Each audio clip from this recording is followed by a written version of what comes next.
Welcome to the Summit City, home to the 260's dedicated high school athletes and fans. Each victory and celebration captured by our cameras. Treasure the highlights from the Summit Athletic Conference this season, or complete games live or on demand. After all, nobody's more proud to call Fort Wayne home than SummitCitySports.com.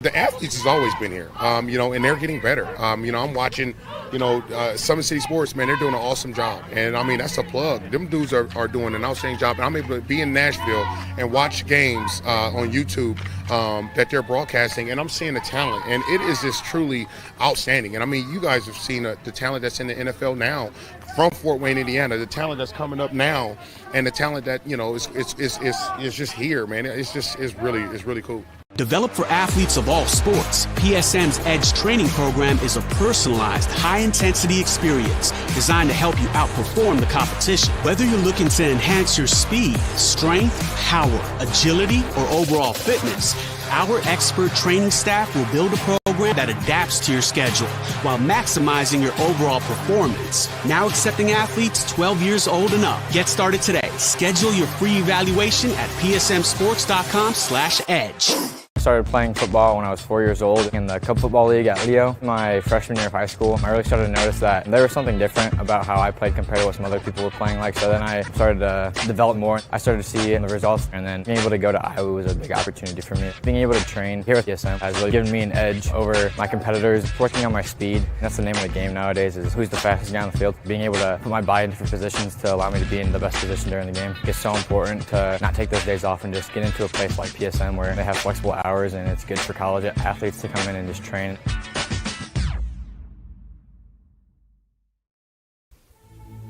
Anderson Heating and Air, locally owned and operated with over 50 years of experience. Call us today and get a free quote on a brand new furnace and AC, financed and available. Don't wait. Call us today and sign up for a maintenance agreement and stay cool. Our maintenance agreements will ensure that you're first in line if you have an emergency, and we'll send one of our service techs out for cleanings twice a year. Call us at 557-0958 or request an appointment on our website. Call Anderson Heating and Air, where your emergency is our emergency.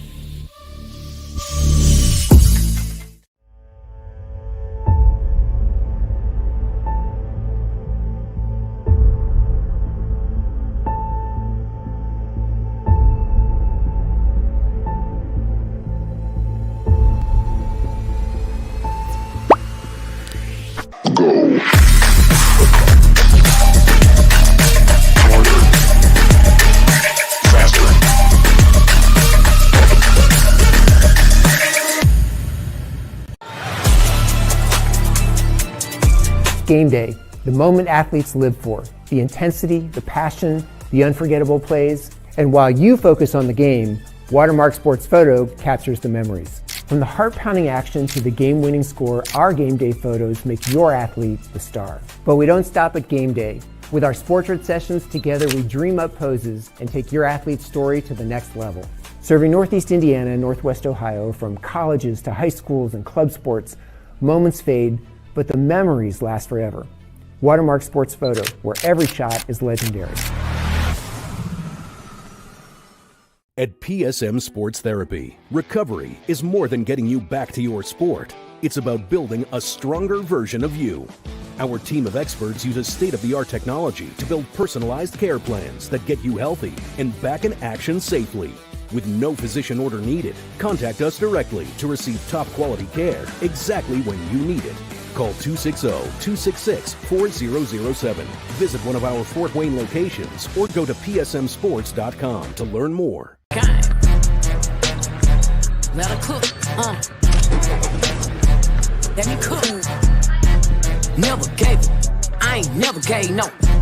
Fell out with them, we ain't never make it no. Back for everything I ever lost, I'm on the mission. We turned the whole house into a booth, we in the kitchen. Let her cook. Big low come through frying. Hey, let her cook. Okay. Too much cake out bow. Oh God. Let her cook. All this sauce I'm trying. The future is what you make it, so make it matter. At the University of St. Francis, we'll help you build a purposeful life, one based on your interests, goals, and desire to make the world a better place. Learning is personal here. You'll be known by name, supported by experts, and connected to professional opportunities. Our Catholic values will inspire you to use your education for the greater good by serving and leading others. Remember, the future is what you make it. Build a life of meaning and purpose at St. Francis. You belong here. Tired of waiting for a doctor's referral to start physical therapy? At Indiana Physical Therapy, you don't need a prescription. You have the power to choose where you go for expert care. Our experienced therapists will help you get back to doing what you love. With over 19 locations, getting the care you need has never been easier. Take the first step towards a healthier, more active lifestyle. Visit IndianaPT.com to schedule your appointment today. Indiana Physical Therapy, where people go to get better. Here, every athlete is one of one. Every day is an opportunity to improve, to become faster, stronger, healthier. That's our commitment. With elite training and expert care, we transform athletes by pushing through challenges and sharing every victory. PSM, you've got goals. We help you get there. Learn more at PSM Sports. Good evening, everybody. Welcome to Spooler Stadium. This is high school football here on SummitCitySports.com, and we've got what should be a fun matchup between the Carroll Chargers and the Snider Panthers. Well, these are two of the most consistently good programs in the Fort Wayne area. However, they've had a tough go of it this year, both the Panthers and the Chargers. Chargers come in at 1-3. Now, you can talk about the fact that they've had a tough schedule so far. They started off the season with Hamilton Southeastern, and they went on the road. That was at Hamilton Southeastern. They did go on the road for the opener, and the Chargers came back home to take on Center Grove. That was a 35-24 loss. The one win for Carroll was against the Concordia Cadets. That was on the road 2 weeks ago. And then last week, the Chargers went back home and were defeated by the Bishop Dwenger Saints, who are 3-1 on the season and suddenly could be a prime contender for first place in the SAC. We've still got a lot of season left to play, but Dwenger's looking pretty good, and Carroll is looking to get this ship going in the right direction. After Snider, they get Southside at home, Homestead at home. That'll be a big game at Northrop, which will be right back here. Spooler Stadium hosts both Snider and Northrop for football. We are, of course, on the campus of Northrop High School, and then home against Bishop Lures. That's how the Carroll Chargers will round out the season. But this is a program that has been incredibly good in Doug Dinan's 16 years as head coach. Took him to a state championship in 2022. Unfortunately, the Chargers lost that state championship. Speaking of state championships, the Snider Panthers have won 3 state championships in their history, 2 under current head coach Kurt Tippmann. Most recently, it would have been back in that 2023 campaign when the Panthers won their last state championship just 2 years ago, and trying to get things going in the right direction this year. Snider also started the regular season with some tough losses, some tough matchups. They had Warsaw here, and that thriller came down to the final play where Warsaw won it 38-30, and then they went on the road to play the East Noble Knights. That's a team that really nobody wants to be facing this time of year because the Knights are playing some really good football. They're 4-0. They got a big matchup against Leo. That's another game that we've got on SummitCitySports.com. As you can check on as you flip through the games on our YouTube channel throughout the night. And we do hope that you'll flip through the games on our YouTube channel throughout the night, whether you watch this one or Leo versus Snider or Northrop versus Concordia or any of the other games that we've got going on SummitCitySports.com. Both these teams breaking in new quarterbacks. It's Jaywin Harris who's the starting quarterback for the Snider Panthers. Jaywin is a junior. He's a dual-threat quarterback, and we've seen a lot of the running and the throwing on the season so far, and they've been able to get him some short, quick hitters with the tight end Owen Dodson out in the flat. As here come the Panthers. The Snider Panthers run through the banner. Now, they will be opening up their own home stadium next year on the campus of Snider High School, but for this year, they continue to play at Spooler Stadium. I should say they're hoping to open a new stadium on the campus of Snider High School next year. That's where Bowser Stadium once sat. But for now, they continue to play here at Spooler. I mentioned Jaywin Harris, a good dual-threat quarterback. Snider also has some running backs that they can get involved in the offense. Of course, you think of Jordan Davis. Jordan Davis, the senior running back. I do believe he is the leading rusher coming into this game. I'll check on that here in just a second. But Davis, the most experienced of the running backs, and Braylon Burton has also shown some good qualities as a running back. Davis averaging 82.75 yards per game on the season. Amari Buchanan averaging 34 yards per game. And Braylon Burton, so far just 11 carries in one game played. He's averaged 4.73 yards per carry on the season. That's per carry, not just per game. Snider, of course, plays great on the defensive side. They're known for playing great, tough defense. Braylon Fertil is the leading tackler on this season. He's got 28 tackles on the year as a whole. And for these Panthers, at this point, the only guy with a sack is Jakari Cole on the defensive side. That's the Carroll Chargers as they get some of the Boo Birds coming out onto the field here at Spooler Stadium. Well, they may be getting the Boo Birds, but there's a lot of respect between these two coaches. Doug Dinan and Kurt Tippmann served on staff together at Snider before either of them became a head coach. That was under Russ Isaacs. Doug Dinan was the offensive coordinator. Kurt Tippmann was the defensive coordinator, and they worked together for about a decade, maybe a little more than a decade if I'm not mistaken. But it was a good, long working relationship that those two had together, and they have a good relationship even today as far as I know, but it's a relationship where they are coaching against each other as opposed to coaching on the same sideline with each other, except maybe when you're talking about preseason camps or 7-on-7s and all that sort of stuff, which you often have during the summer leading up to the high school football season. Going to have the coin toss here in just a minute. For now, we got some bills to pay. It's because of our sponsors that we are able to come and cover these high school football games as well as other events. One of our sponsors is Big Eyed Fish. They've been around the Northeast Indiana area for generations. Enjoy the best fish in Fort Wayne in a family-friendly environment at Big Eyed Fish. Tom Steele Tire has been servicing the Fort Wayne area for over 40 years.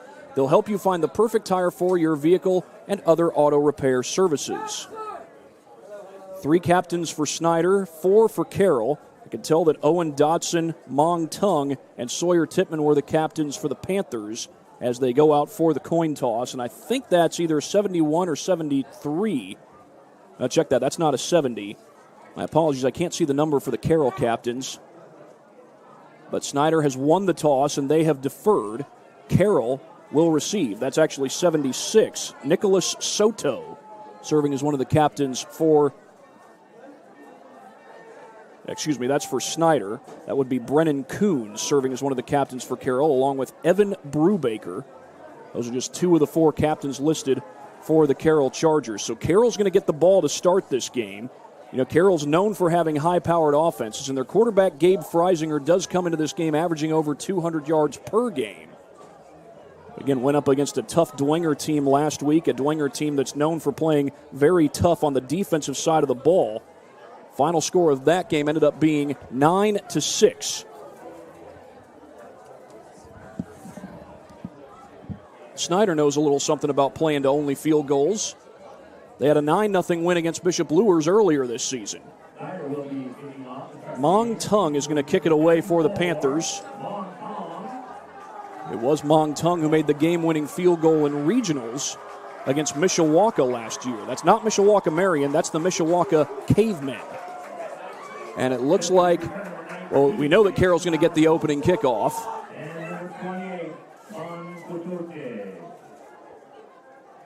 Devon Quixote is back to return that. No, I did not make that up. My apologies if I mispronounced that, but that looks like the pronunciation. I did not say Don Quixote. I said Devon Quixote. And I'm guessing at the pronunciation of the last name, but that's what it looks like. Quijote. Tung has it on the tee, and we are underway from Spooler Stadium. Fielded in the end zone and a touchback. I believe that was Lincoln Grabner. And the Chargers will take over from their own 20.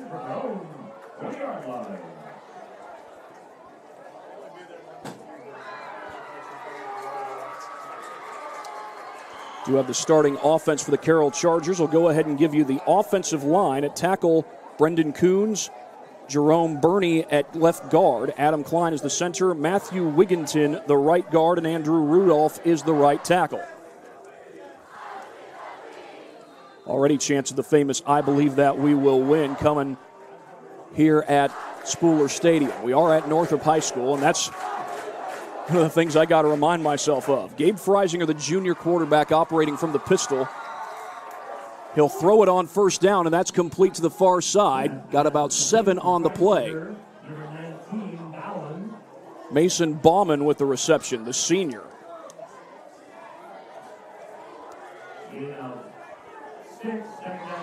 Chargers will empty the backfield here on 2nd down and 4. They set up the screen to the near side. Room to run and a first down and more. Harrison Sheely down the sideline, cuts it back inside, and he's out across the 35-yard line, and the Chargers with an early threat. Harrison Sheely with a big play in space. Just a quick little screen play turns into a big play. I'll show it to you here on the Anderson Heating and Air Conditioning replay, although I may run out of time here. But good blocking on the edge, and that allows Sheely to get down the field. Going to have to cut this replay because Carroll has now just snapped the ball. There's the handoff straight ahead, and it looks like a good gain there on first down for Asher Wagner. Asher Wagner, a junior, also plays baseball at Carroll. He kind of burst onto the scene for Carroll's baseball team as a freshman. Came up with some big RBIs in games against real good opponents like Leo and Columbia City. That was very early in his career. No flag. Logan Heath is pointing, saying that should have been encroachment. Handoff straight up the middle, and that's going to be a first down for Jackson Rhodes. Back-to-back run plays as the Chargers come out passing early on in this ball game. They were kept out of the end zone by Dwenger last week, trying to make sure that doesn't happen again. This will be one of 2 trips that the Chargers make to Spooler Stadium. Set up the screen to the far side. That's Sheely trying to cut it inside, and he's dragged down. I thought for a moment the ball might have come out. Looks like it did not. And the hit appears to have been made by Cole Bumgartner, the sophomore linebacker. 2nd down and 4. Well, small chunks of yardage for these Carroll Chargers. When I say small chunks, I'm talking like 5-6 yards on the first down plays. And there's Wagner, going to be close to a first down, very close. If he's short, he's not short by much, but it looks like they got him short by a yard. He needed to get to the 11, and it looks like he got to the 22, 3rd down. I said 22, I meant the 12, as we're inside 10 minutes to go here in quarter number 1.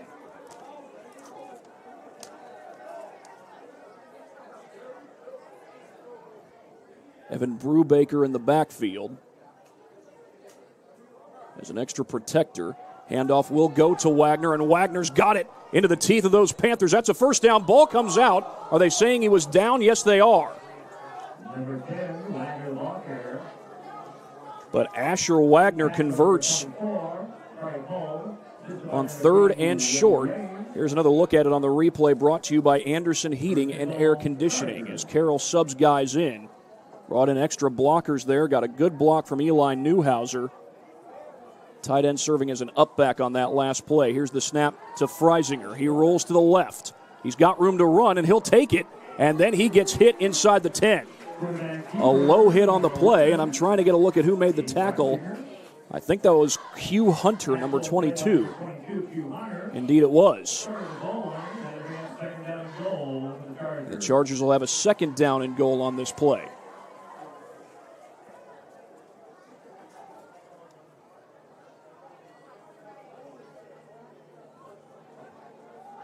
Straight up the middle, it's Wagner trying to get in. 2nd effort. Keeps the pile moving, and they're going to call him down at the 1. Well, since the Chargers got into plus territory, it's been a lot of run plays, especially to Wagner. And I think they got him at the 1. Jakari Cole in on that tackle for Snider.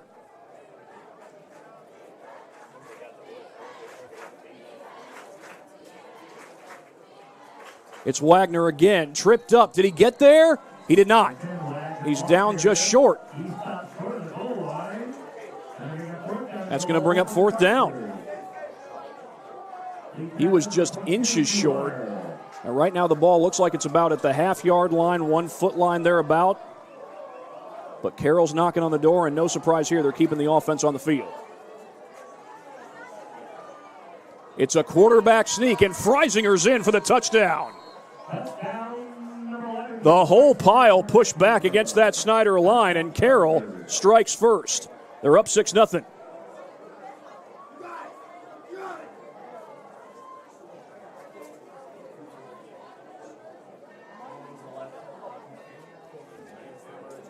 Eli Newhouser will kick it. It will be Freisinger to hold for the Chargers.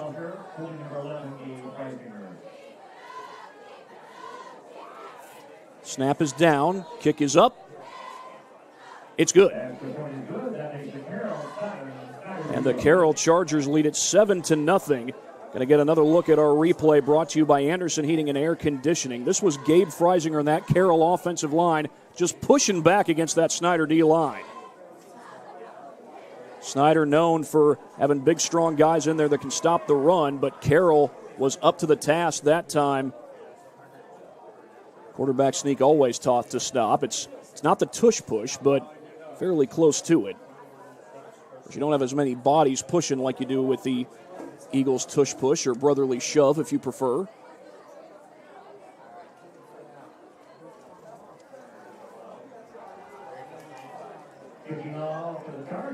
Cole Hittinger is going to kick it off. Wade Raines Jr. back to receive for the Panthers. Jordan Davis and Braylon Burton back as well for the Panthers.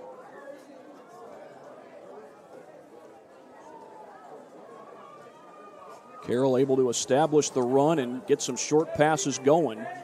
And they've got an early 7-0 lead here at Spooler Stadium.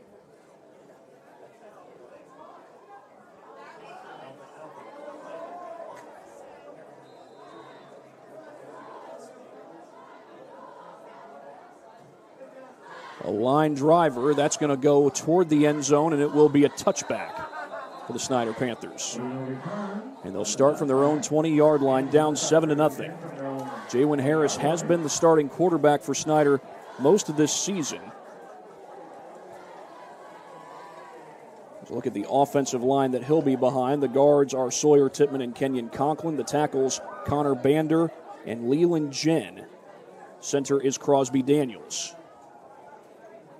Receivers are Breshawn Johnson, Shamar Reddick, and Owen Dodson. They got Amari Buchanan as an H-back and Jordan Davis as a starting running back. Braylon Burton, not in the starting lineup, but he is listed as the number 2 back in the offense, although that might actually be Burton to the right hip of Harris.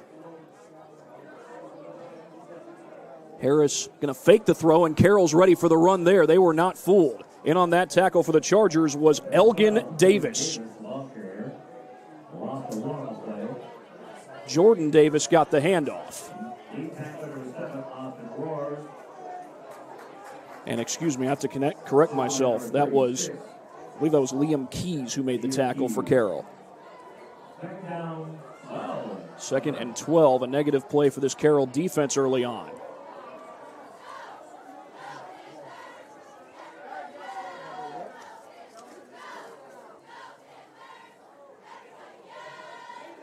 That's Burton who goes in motion. Off the left side, Davis, not much room.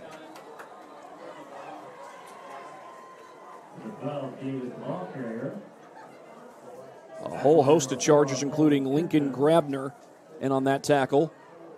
And it's going to be 3rd and 11. Haven't seen a whole lot of downfield passing from the Panthers, at least not 2 weeks ago when I had their game against Bishop Luers.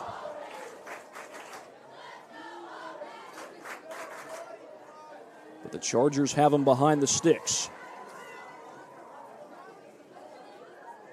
Harris to throw. Looks to the sideline, goes to the sideline, and that's incomplete. He was looking for Buchanan out in the flat. Check that Johnson, Breshawn Johnson. There was some contact. Snider wanted a flag for pass interference. It does not come. And Mong Tung, who handles the punting duties, will come out to punt it away.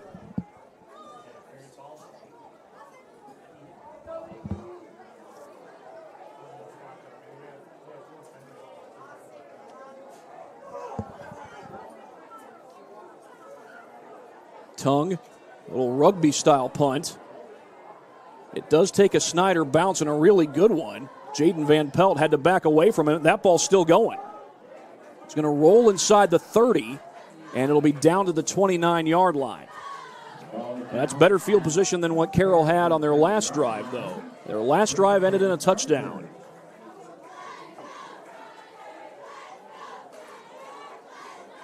Should check in on some scores from around the area. Looks like Bishop Luers has an early lead over the Northside Legends. Northside came into that game 3-1. Luers 1-3. Got their first win last week against Southside. But over there at Luers Field, it is the Knights who have the early lead. Here at Spooler Stadium, it's the Chargers who have the early lead. 7-0 over the Panthers as Freisinger goes from the gun. Gets some pressure, going to take off, and he gets a good gain. Freisinger still on his feet, and he slides after recording a first down for the Chargers.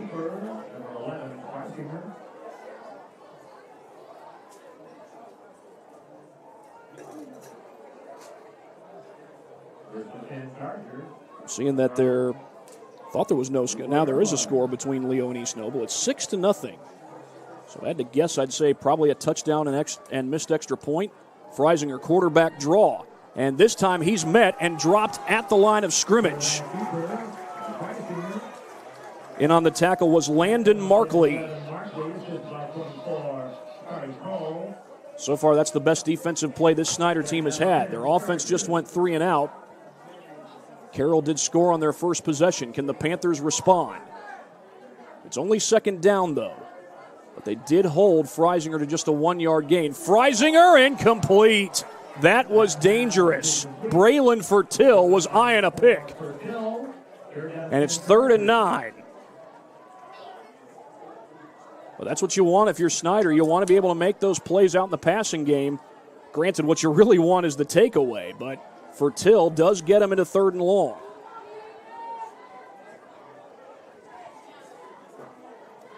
Here's Freisinger to throw. Just a 3-man rush. Freisinger flush, throws on the run. He's got a man open.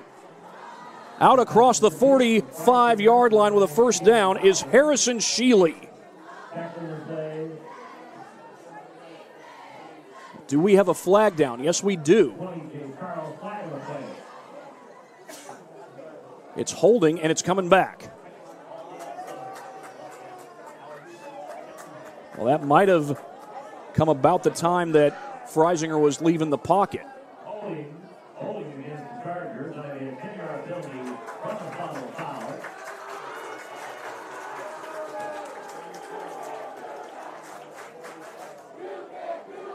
Mark it back from the spot of the foul, which apparently was the 45-yard line. Move the ball down to the 35.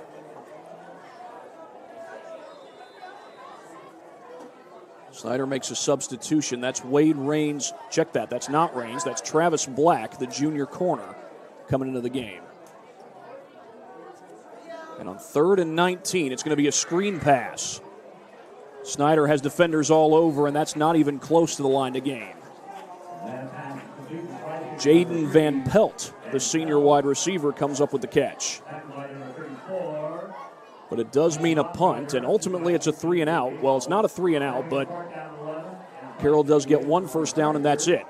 Snider will get the ball back, barring a turnover on this upcoming punt.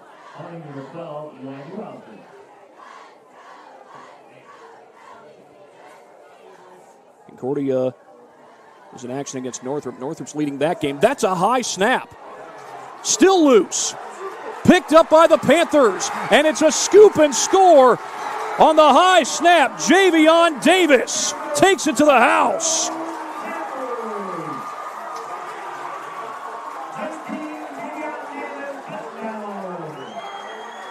And the Panthers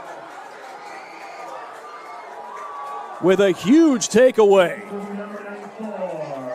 Well, they get the points. The downside is they're going to have to kick the ball back to Carroll. They won't have to do that, though, until after this PAT. Mong Tung is out there. Defense certainly feeling good about themselves after the stop, but Carroll's got an offense that can certainly answer. But Snider is on the board and looking to tie. That's Dodson late getting out on the field.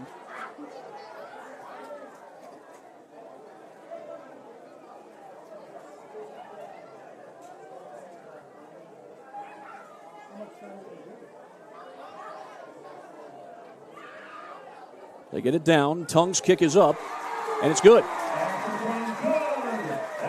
And this game is tied.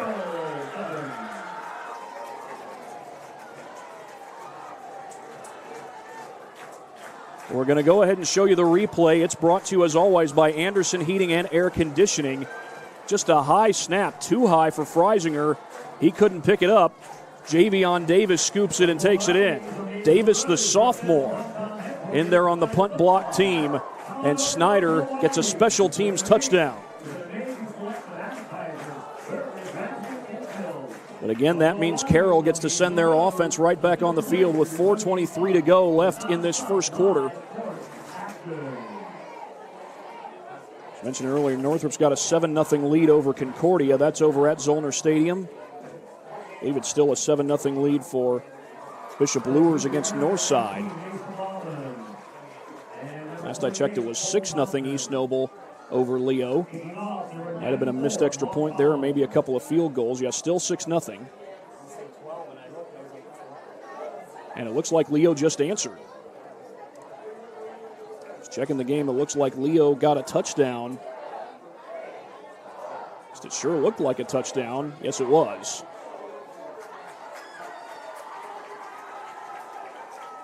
It's going to be Mong Tung to kick it away for the Snider Panthers. Let's get the scoop and score touchdown with 4:23 to go in this first quarter. And Tung's kick goes to the end zone, and that's a deep kick. No return possible. It's a touchback. Carroll's going to start from their own 20-yard line. That's where the scoring drive started from.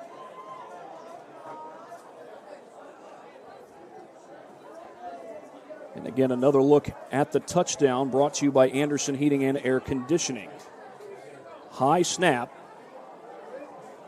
And Javion Davis takes the loose change to the house.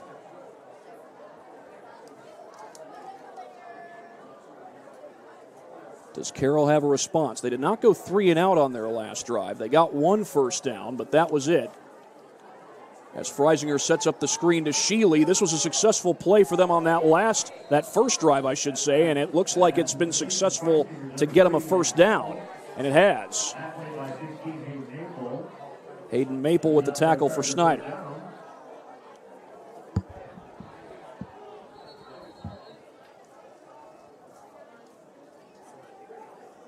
Going in and back out for Snider was Michael Pickens. And now coming in is number 30, Logan Buggy.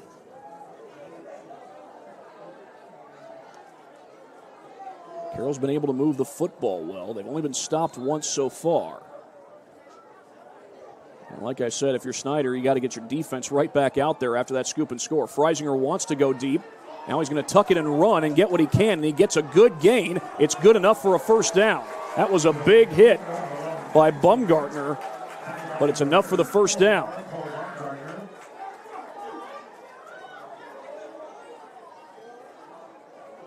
The Chargers keep the sticks moving. 1st and 10 from the 40-yard line. Back-to-back 10-yard runs. Snider's just got 3 down linemen. Wagner looking for room, and he's gang tackled. Climbing up over that line was Aaron Hughes.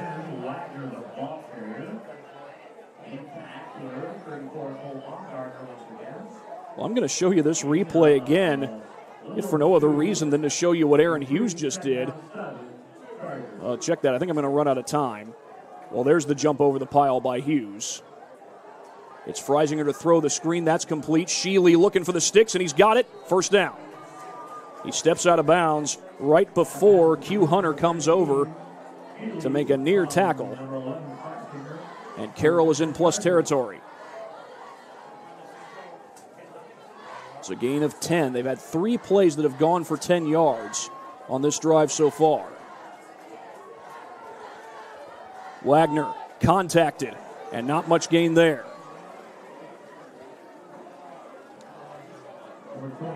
Check that. It was not Wagner. It was Jackson Rhodes who got the carry. Braylon Fertillin on that tackle for Snider.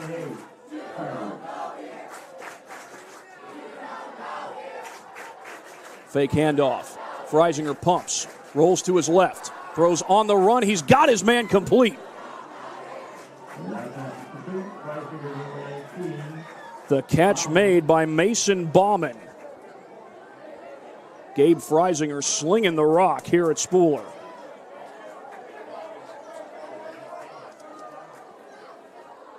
Carroll trying to get to 2-3 on the season. 1-3 is an uncharacteristic start for these Chargers. We are tied, but Snider's only score came via their special teams. As Freisinger looks to throw, rolls left, and has to chuck that one to the ground as pressure was coming in his face.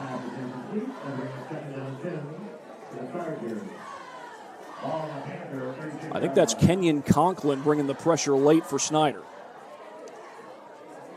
Clock stops with 2:29 to play.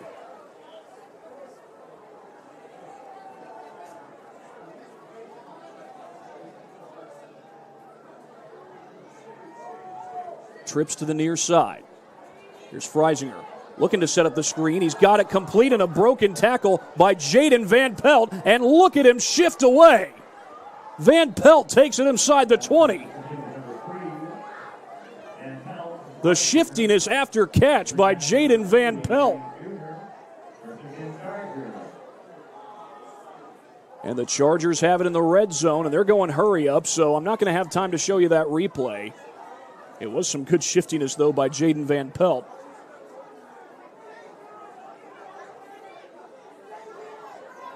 Freisinger to the sideline. That's complete. And then a good open field tackle after the catch. Fertil makes the catch. It's Bauman who makes the catch. Got either 3 or 4. I'm going to call it a 3-yard gain, make it 2nd and 7. And we got to the 16-yard line. Freisinger on the rollout. Looking to throw. Now he's going to take off. He's dangerous in the open field. He's going to have a 1st and goal. He took a big hit from Bumgartner inside the 5, but the Chargers move the chains.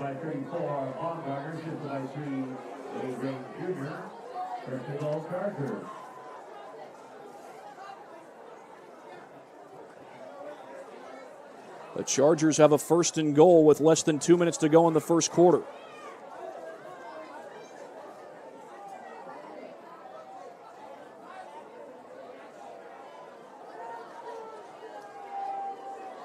Straight up the middle, whistles blow. We might have a pre-snap penalty. We do have a flag down. It was Freisinger trying to keep it for 6.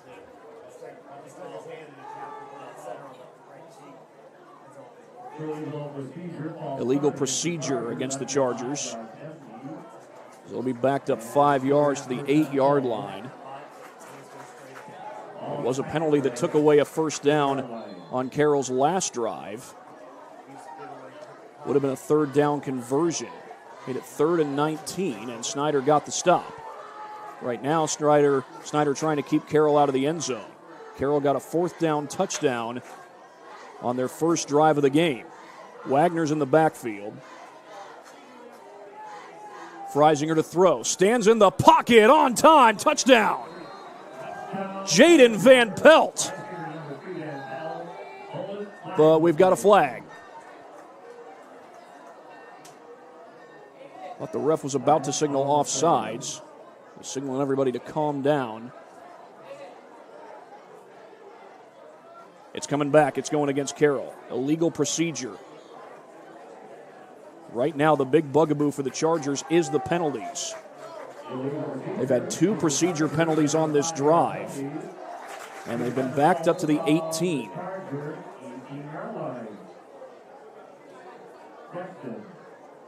Check that, they've been backed up to the 13.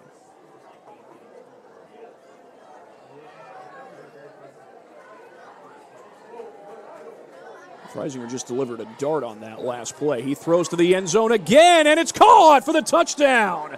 Jaden Van Pelt. I don't see a flag this time. This one's going to count. Great pitch and catch. Freisinger to Van Pelt, and we'll show it to you right here on the replay. Brought to you by Anderson Heating and Air Conditioning. This ball had to be thrown over the outstretched arm of the defender. And Freisinger put it in the right spot. That looked like Jace Quarles, who was coming in for Snider, as we get a whistle.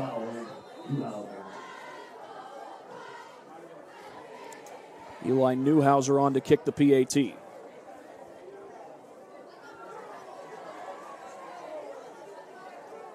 Snap is down, kick is up, and it is good. And with that extra point, we will go to our next break. You're watching high school football here on SummitCitySports.com, 14-7 Carroll. Game day, the moment athletes live for, the intensity, the passion, the unforgettable plays. And while you focus on the game, Watermark Sports Photo captures the memories. From the heart-pounding action to the game-winning score, our game day photos make your athlete the star. But we don't stop at game day. With our Sportrait sessions, together we dream up poses and take your athlete's story to the next level. Serving Northeast Indiana and Northwest Ohio, from colleges to high schools and club sports, moments fade, but the memories last forever. Watermark Sports Photo, where every shot is legendary. 14-7. Gabe Freisinger with a touchdown run and a touchdown pass. The touchdown pass going into the hands of Jaden Van Pelt. Wade Raines Jr. is the deep man for Snider.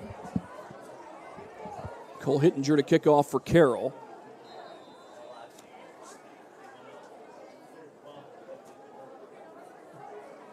A deep kick. Junior going to field it. Raines Jr., and that's a touchback. I think he caught it outside the end zone, but his momentum carried him in. And Snider will start this drive from their own 20-yard line. Snider's only touchdown so far coming on a scoop and score. As we get a few more words in from our sponsors that allow us to do the games we get to do here on SummitCitySports.com. At Ottenweiler Contracting, we invest in our customers by providing peace of mind during the entire process from bid to build. Visit OttenweilerContracting.com to learn more. And of course, it is because of our sponsors that we are able to do so many high school sporting events as well as college games. We'll have Manchester football tomorrow. I believe Jeff Mahoney is going to be on the call for that game as Snider sets up from their own 20-yard line. Jeff's over at East Noble tonight. The battle of unbeatens as Harris throws out in the flat. That's complete. Raines Jr. had to reverse his field, and then the hesitation looked like it cost him. Austin Roars with the tackle for the Chargers. It goes as a 4-yard gain, so it's a good gain on first down. Snider had not had a positive play. Well, they had one positive play. They got a yard on, I believe, 2nd and 12.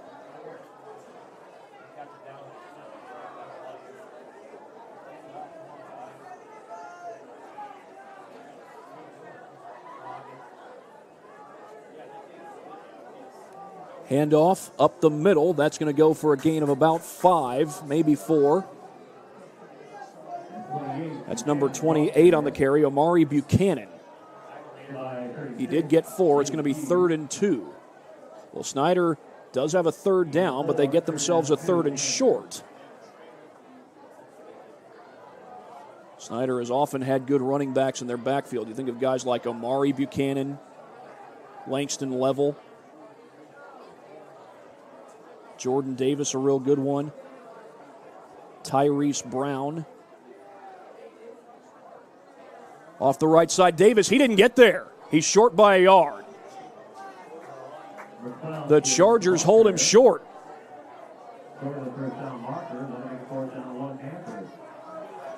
Did not see who got the tackle for Carroll. Snider's going to bring on the punt team. Now, this was 4th and 1 and plus territory. They might be going for it. But if you go for it and you don't get it, you're giving Carroll the ball in great field position. And now whistles start to blow. And I think we've got a timeout.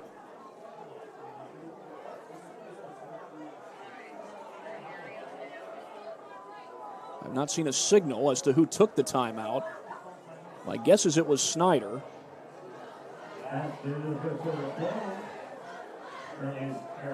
Oh, check that. It's the end of the first quarter. My bad. We'll be back after this. Anderson Heating and Air, locally owned and operated with over 50 years of experience. Call us today and get a free quote on a brand new furnace and AC, financed and available. Don't wait. Call us today and sign up for a maintenance agreement and stay cool. Our maintenance agreements will ensure that you're first in line if you have an emergency, and we'll send one of our service techs out for cleanings twice a year. Call us at 557-0958 or request an appointment on our website. Call Anderson Heating and Air, where your emergency is our emergency. Tired of waiting for a doctor's referral to start physical therapy? At Indiana Physical Therapy, you don't need a prescription. You have the power to choose where you go for expert care. Our experienced therapists will help you get back to doing what you love. With over 19 locations, getting the care you need has never been easier. Take the first step towards a healthier, more active lifestyle. Visit IndianaPT.com to schedule your appointment today.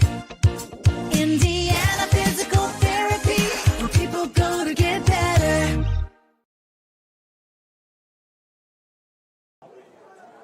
Long tongue punting here on this fourth down. Was a fair catch, I believe. Although I did not see Van Pelt signal for a fair catch. He does make the catch at about the 40-yard line. So Carroll's going to get some real good field position. Now, Snider was trying to keep Carroll from getting even better field position. Reason you punt there is because you don't want to risk giving Carroll the ball inside the Snider 30-yard line. That's where the real risk would come.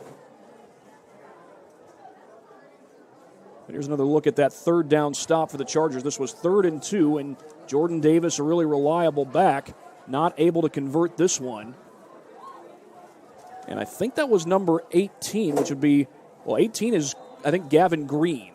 Gavin Green for Snider. They also have Grayson Esquera wearing 18. He's the backup quarterback. Little screen, little check down out to Harrison Sheely, and Sheely's out of bounds. Sheely's got some wheels.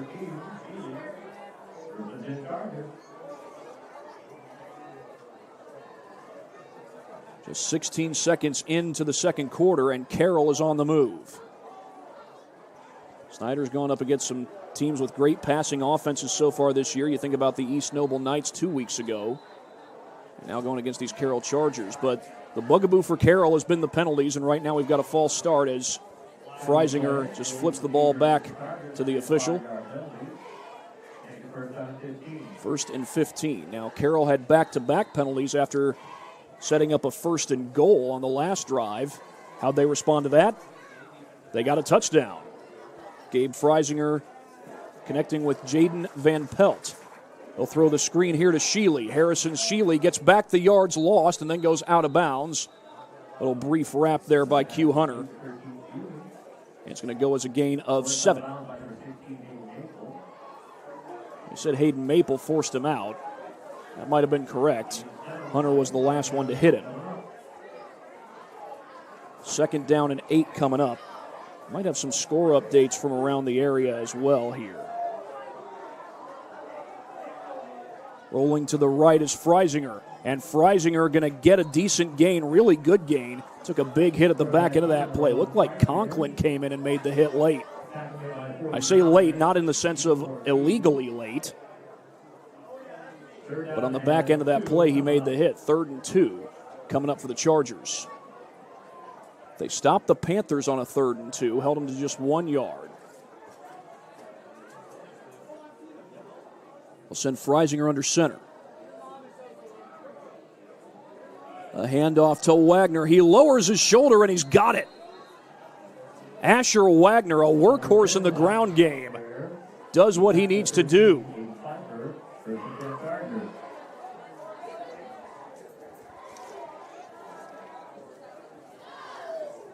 Asher Wagner coming into this game, I'm seeing he's got a grand total of 15 yards on the season coming into today. Quick hitter complete to the far side. Van Pelt, nice move, still on his feet. Jaden Van Pelt ran out of room, but it's 1st and goal for Carroll. It was Van Pelt who caught the touchdown pass on Carroll's last drive. And I may have just enough time to show you this replay as Carroll huddles up. How about the move here as Van Pelt was about to be contacted, shakes away from the tackler. And unfortunately, that's all I've got time to show you as Carroll is lined up to run their next play. It's the up man, Newhouser, pounding forward. Got inside the 5, and they'll mark him down at the 3. Eli Newhouser serving as a kicker, listed as a tight end and linebacker. He was the up back on that play, and he got the Chargers inside the Snider 5. 10-12 left to go in this second quarter. Carroll with a 14-7 lead. They're knocking on the door. Carroll may be 1-3, but they're a scary 1-3. They're showing that to Snider here as Wagner tries to push the pile. He got close. I don't think he got there. They're going to mark him at the 1-yard line. He was gang tackled at the 1 as Snider closed the door at least for one play. It's going to be 3rd and goal for the Chargers.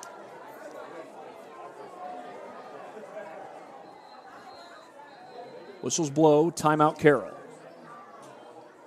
First timeout used by either team. While they take that timeout, we'll go ahead and get another quick word from one of our sponsors. Again, it's because of our sponsors that we're able to do the games that we get to do on SummitCitySports.com. That includes Summit Volleyball. They train and build the highest quality volleyball players in the area from ages 5 to 18.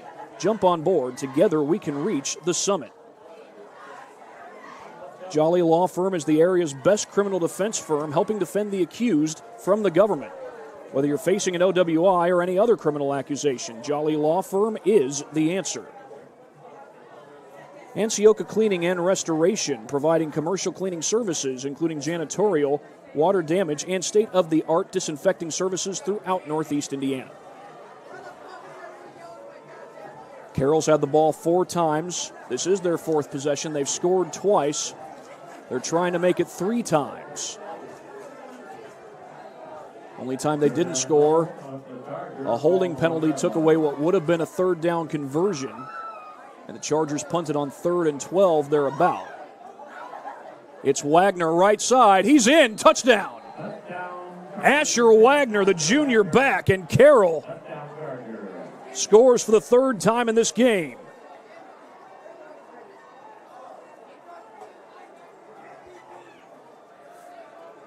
Great job by that offensive line. Well, you call upon Wagner in these short yardage situations, and he has been reliable. Eli Newhouser will kick the extra point.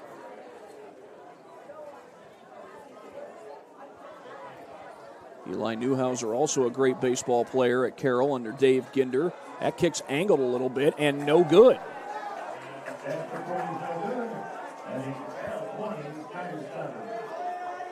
Well, Carroll has scored on 3 out of 4 possessions, but it's a 13-point lead instead of 14, and we'll show you the touchdown. Once again, the replay brought to you by Anderson Heating and Air Conditioning. Great job by the offensive line, also great job by the upbacks. Looked like that was Newhouser setting the key block that ultimately set Wagner free and helped him get into the end zone. And the Chargers lead at 20-7 over the Panthers. Here at a packed Spooler Stadium, and you can't see it now, but the visiting field stands, or visiting side stands, are also packed as well. That's a good amount of fans there from Carroll High School. Now, it's not a long drive for Carroll folks to here at Northrop High School. For those of you not familiar with Fort Wayne, you see that this is Snider, who's the home team, but we are at Northrop High School. Snider plays their home football games here.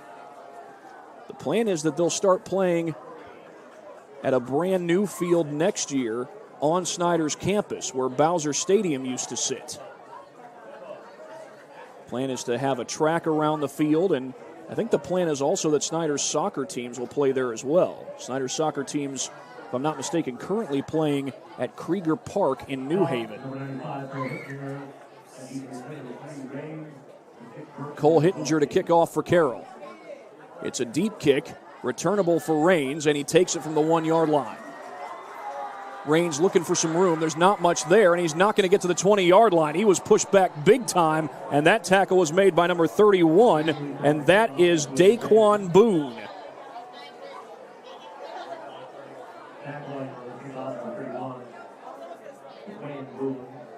It's either Boone or Charlie McCreary. Those guys both wear number 31, and they're both listed as linebackers. Boone's a senior. Gonna try and check in on some other scores from around the area. Looks like Southside's got a 7-0 lead over Wayne. I'm seeing that East Noble's got a 21-7 lead over Leo. Leo had just gone up 7-6 last time I checked, but looks like Leo is knocking on the door there at Kendallville, trying to make it a one-score ball game. We got a two-score ball game here, and Snider trying to get some momentum.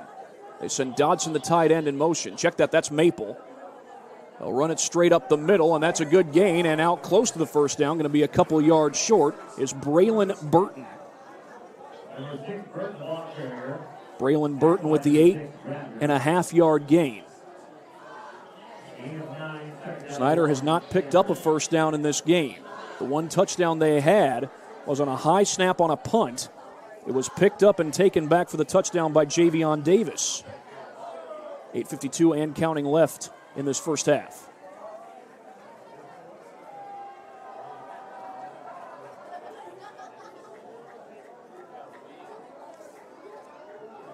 Austin Roars lines up off the left tackle. Handoff is to Burton, looking for room. Can't find anything, and they got him behind the line. They got him back at the 25-yard line. That'll be a loss of half a yard.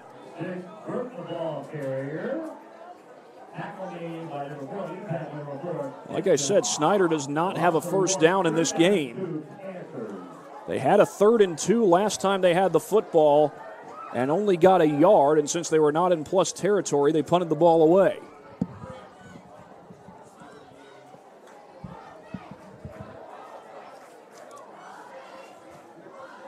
Little offset pistol formation. Harris throws out in the flat, and it's too high. He had pressure right in his grill as he was looking for Davis. And in pursuit for Carroll was Alex Reith. And again, the Carroll defense gets off the field.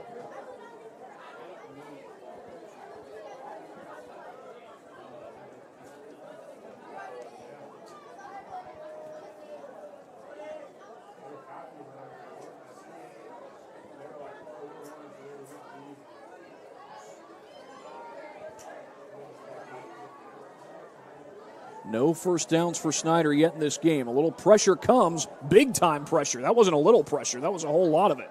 Fair catch signaled and made by Van Pelt back at the 37-yard line. And Carroll will have great field position to start this drive. 7:43 left to go in the first half. Northrop's got a 27-0 lead over Concordia at the end of quarter number 1 over at Zollner. Getting that update from Aiden North, who's on the call over there at Zollner Stadium. Lures now leads 14-7 over Northside. Kind of interesting. Looks like Lures is going with the red jerseys tonight. They went with black 2 weeks ago in their home game against the Snider Panthers. Gabe Freisinger having an outstanding game as Sheely goes in motion. He'll throw the screen to the far side. A little flea flicker. I should say hook and ladder. Sheely goes out of bounds. Carroll hasn't needed to break out the trick plays. They broke one out there, and it did not work.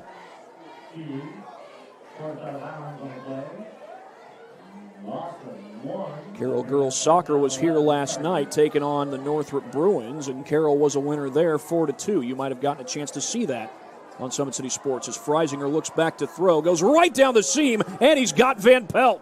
Van Pelt riding a tackler out of bounds at the 42-yard line. Wade Raines had a hold of his shoulder pad, or more like his jersey, but Van Pelt able to take it to the sideline. Not only that, he gets a first down. Carroll has kept the chains moving. You can talk about formations, you can talk about scheme and all you want to. Carroll has moved the chains. Snider has not. There's Sheely getting on the outside. Sheely down the sideline and out of bounds, just shy of the 20. Raines forced him out, but it's another first down for the Chargers.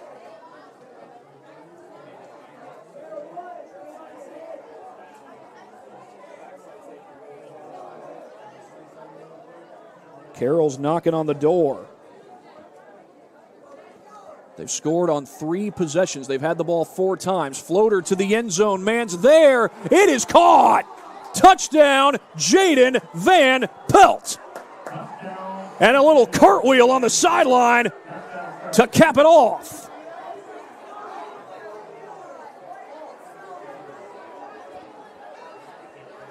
That's Van Pelt's second touchdown catch of the game.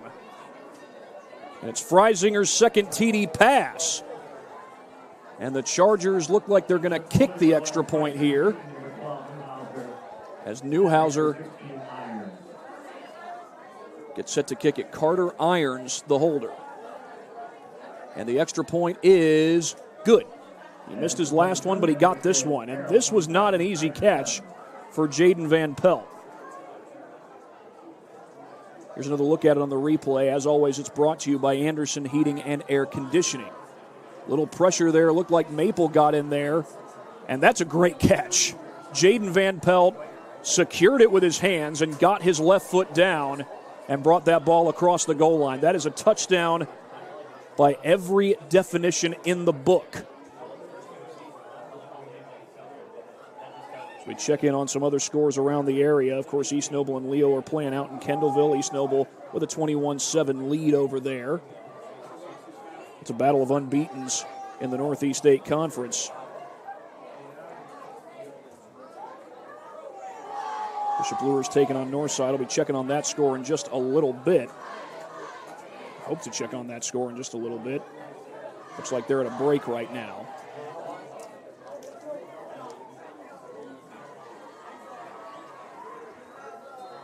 Cole Hittinger to kick it away for Carroll. Snider's got return men back.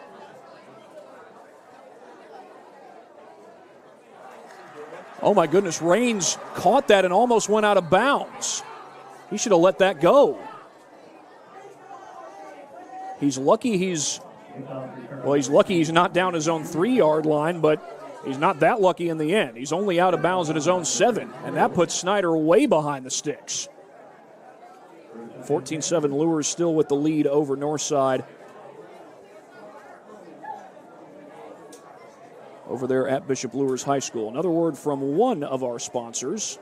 Sponsor that you may get to watch on Saturdays. Online degree programs at the University of St. Francis are built for convenience and flexibility. Most degrees can be completed in 12 months. Visit online.sf.edu.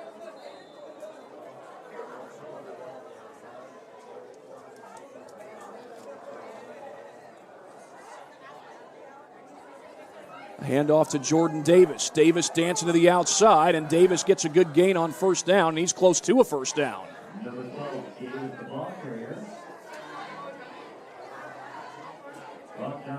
Snider has not picked up a first down yet in this game, and they're going to call it about a yard short. Needed to get to the 12-yard line to move the chains, maybe even a little bit beyond it. This is a similar situation to where Snider was on their last drive. They got about 8.5 yards on the first play of that series. And then they went backwards.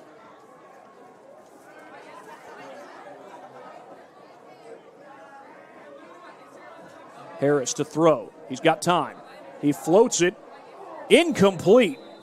He was looking for Owen Dotson, his big 6'6" tight end, and he put it up too tall for him.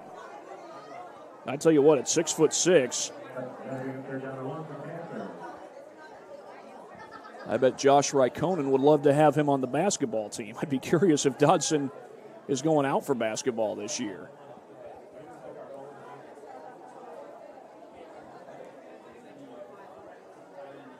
This is 3rd and a yard, maybe a yard and a half for the Panthers. They need to get it across the 12-yard line to move the chains.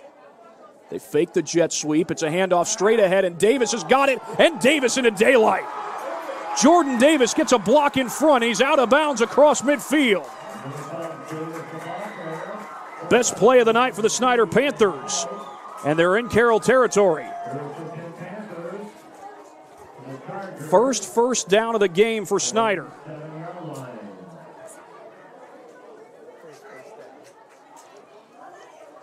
This Carroll defense had been outstanding.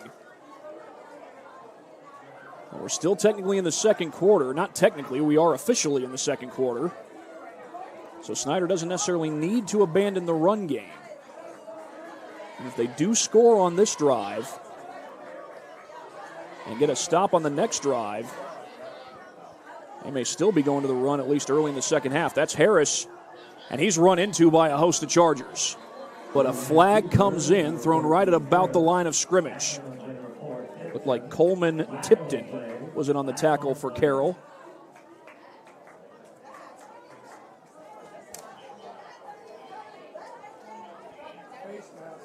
Face mask against the Panthers.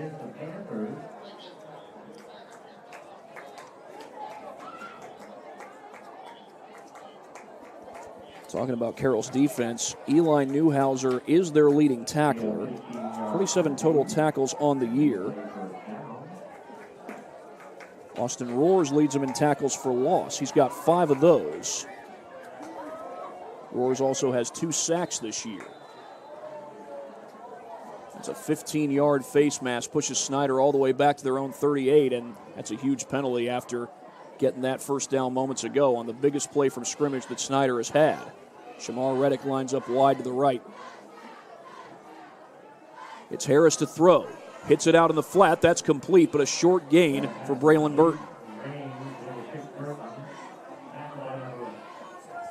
And on the tackle, number 6, Lincoln Graebner. Snider has retired a few numbers in the history of this school, including Jesse Bates, who currently plays for the Falcons. Of course, you have to mention Rod Woodson. He wore number 26 here at Snider. That number's been retired here. Woodson had a long career in the NFL with several teams like the Steelers, the Ravens, and I think he may have been with the Falcons as well. Harris swings it out wide to Davis. Davis looking for room. He's able to get positive yardage, and then a little scuffle, and a flag comes in, and that might push the Panthers back even more. Looked like Sawyer Tippmann got into it with one of the Carroll players.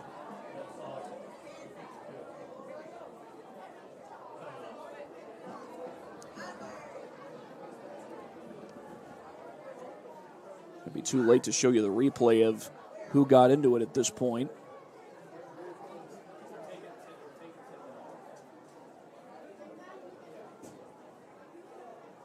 But that is a huge penalty against Snider. That's 2 big penalties on Snider.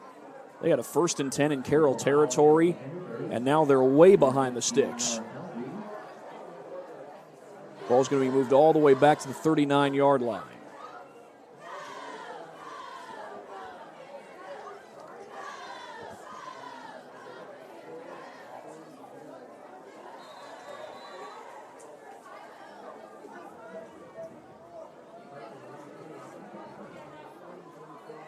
It's Harris on a keeper. He's going to get a lot of yardage here. He's got a block out in front, and he'll get out to the 50. Still short of the original line of scrimmage. And that was 3rd down. This will be 4th and 14. And if you're Snider, they're bringing on the punt team, and they're trying to pin Carroll deep in their own territory. Thinking maybe if they can change the field position, they can at least help out their defense. It's got to be what they're thinking here.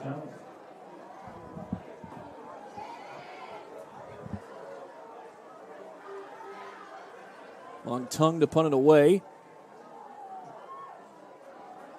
And this is a booming punt. Rolling back toward the 5-yard line. It'll keep bouncing toward the sideline. And Snider will down it at about the 7.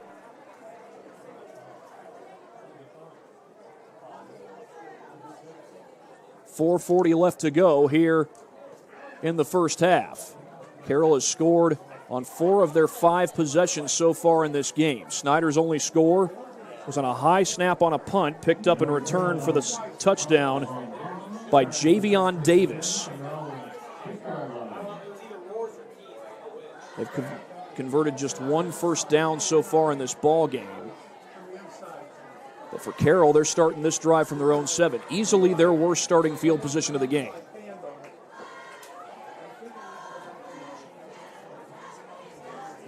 They're going to empty the backfield here on 1st and 10. Freisinger, quarterback draw. He called his own number, and he got dropped.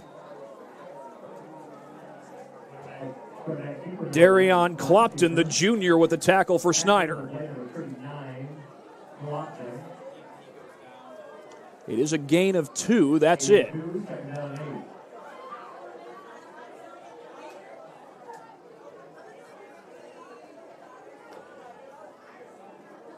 Handoff, Wagner, he's hit, and he's dropped. It is a positive gain, and it will be a manageable third down coming up here for Carroll.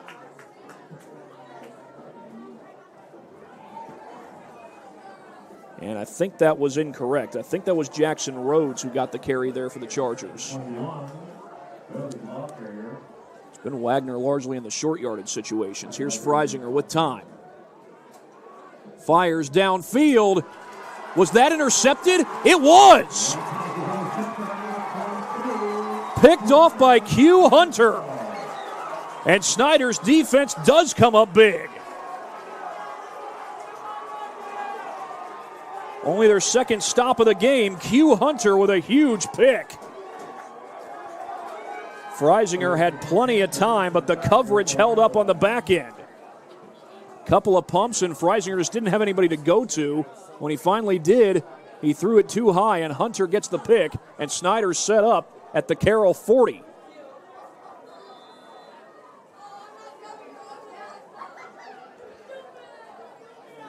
Snider will operate out of the pistol.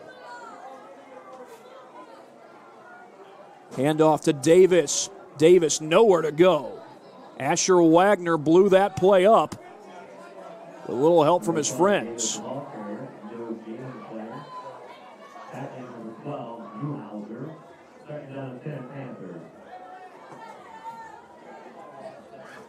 Asher Wagner's been such a key short yardage specialist on offense for Carroll. That time comes up with a big play on defense.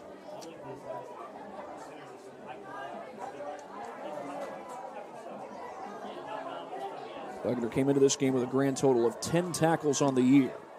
2nd and 10 for the Panthers. They've only committed or picked up one first down as Harris looks to throw. He floats to the far side. That's complete. And a 4-yard gain for Breshawn Johnson.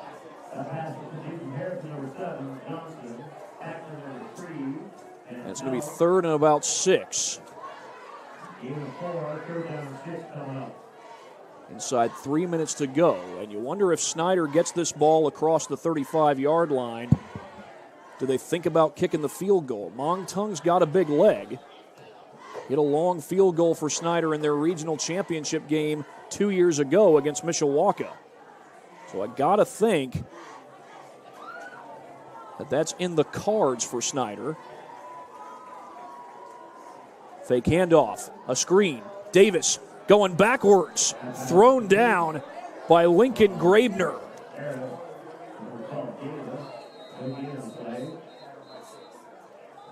Whistles will blow. And looks like a timeout has been taken by Carroll with 2:04 left to go. They've got one timeout left in the first half. It is homecoming night here at Snider, so they'll be introducing the homecoming court at halftime as we get a couple words in from our sponsors to allow us to do these games that we get to do here on SummitCitySports.com. Today's game is sponsored by TJW Industrial, specialists in design, build, mechanical, and refrigeration. Visit TJWindustrial.com. And that's the only reader we're going to have time for here as Snider has the punt team out. Jaden Van Pelt back to return it for Carroll.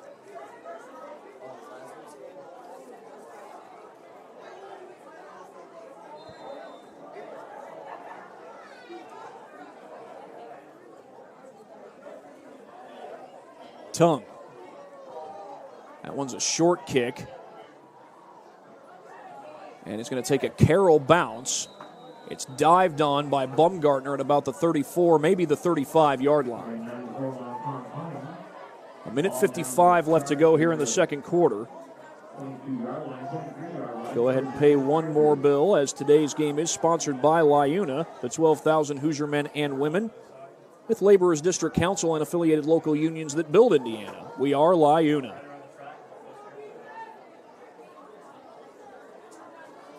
Snider and Carroll played in a sectional semifinal game in volleyball this past winter. It was Carroll winning that game and eventually moving on to the sectional championship game where they defeated the Northrop Bruins under first-year head coach Chris Benedict going into his second year. Freisinger on a rollout, throws on the run, and that pass is caught. And turning upfield to move the sticks is Van Pelt. Jaden Van Pelt has been a reliable target for the Chargers in this ball game. He's got 2 touchdown catches, and he's been frequently targeted by Freisinger throughout this night.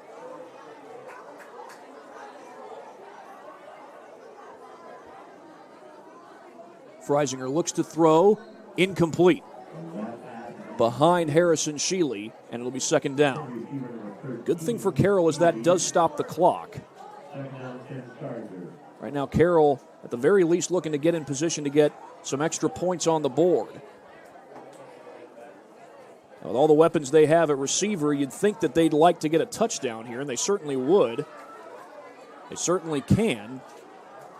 But just a field goal is points on the board as Freisinger's going to take off. He's been dangerous in this aspect, looking for the sideline. Did he get the first down? It'll depend on the spot. Looks like he did not get the first down. I think they called him out at the 42. Oh, no, it is a first down. I thought he was short by a yard. Down marker still says third. And Snider jumped. That's going to be on Jamin Dean Portee. Well, and if that happens on 3rd and 1, it's a first down anyway.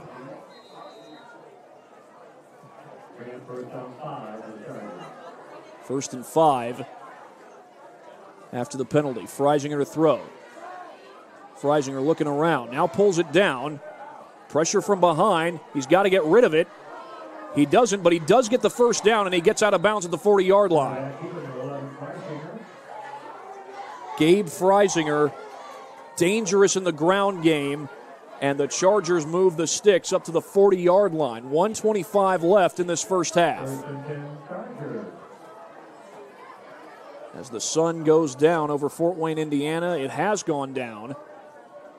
And a high snap. Freisinger, the screen.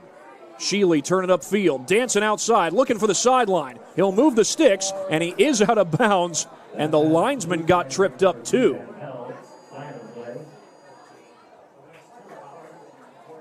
I don't know if you're hearing that beat, but that is an Amber Alert from public safety. Authorities say to avoid I-69 northbound in the area of the 317-mile marker for the next 2 hours. It's the Amber Alert coming from Allen County Sheriff's Department. So do we have a flag on the play? Ball's currently spotted at the 40. We do have a flag. Holding on the Chargers. I think they called a face mask as well. I think Snider declined the holding but accepted the face mask. Now check that, block in the back. So Snider accepts that penalty. The spot of the foul moves the ball back to the 45-yard line. Still 1:17 left to go in this first half. Carroll can at least get into field goal range. They're certainly capable of finding the end zone. They do have a timeout left as Freisinger's going deep. Man back there defensively, and it's incomplete. Q Hunter was lurking on defense as that ball was overthrown toward Mason Bauman.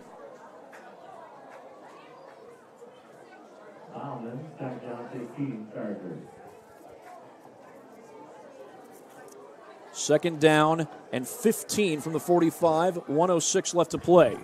Doug Dinan and these Chargers still have a timeout in their back pockets. Freisinger looks, throws, complete. First down, Van Pelt. They'll mark him down at the 25. This has been a constant connection. Freisinger to Van Pelt. Those two have been on time with each other all night. And Freisinger going to the far side again. And I think that's Van Pelt again. He made the catch and went down out of bounds. Clock is stopped with 47 seconds.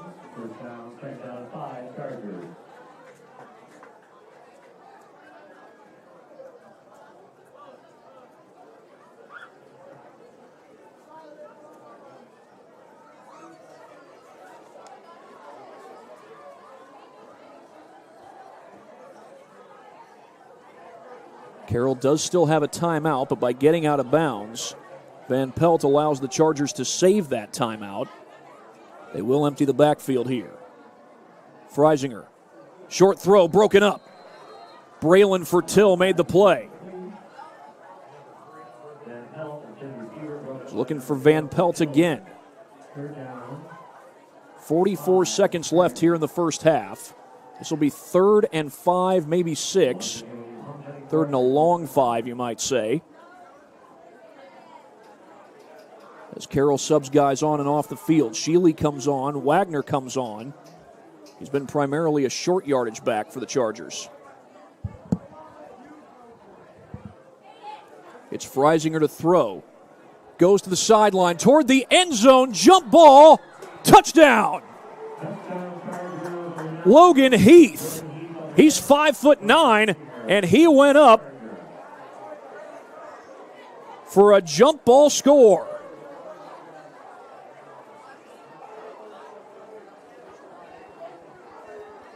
Logan Heath, a 5'9" wide receiver, used all 5 feet 9 inches to make that catch, and now an extra point try coming to try and make this a 27-point game.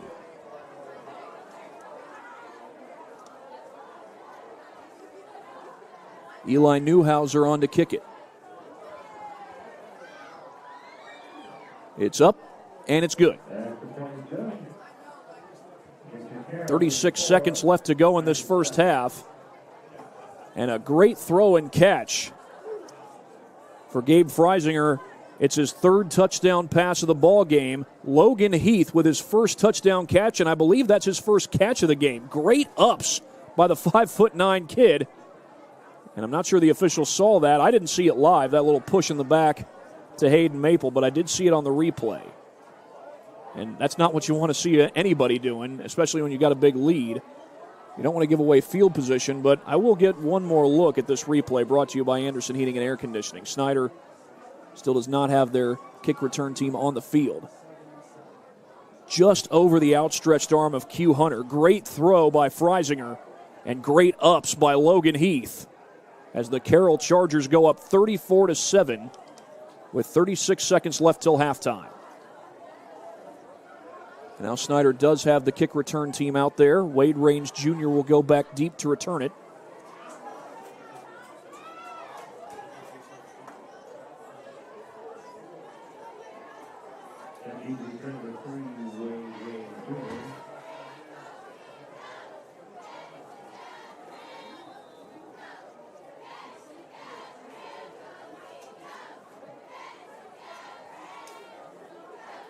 That ball's going to bounce. It's still in, live football, and that was the right thing to do for Raines. He picks it up, trying to break a tackle, and Raines is going nowhere.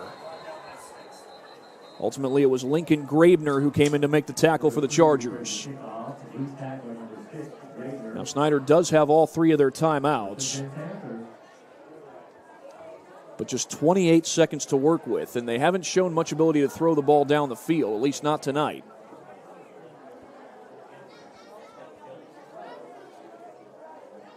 Snider's looking for a rally. They will get the ball first to start the second half. But they've only picked up 1 first down in this ball game.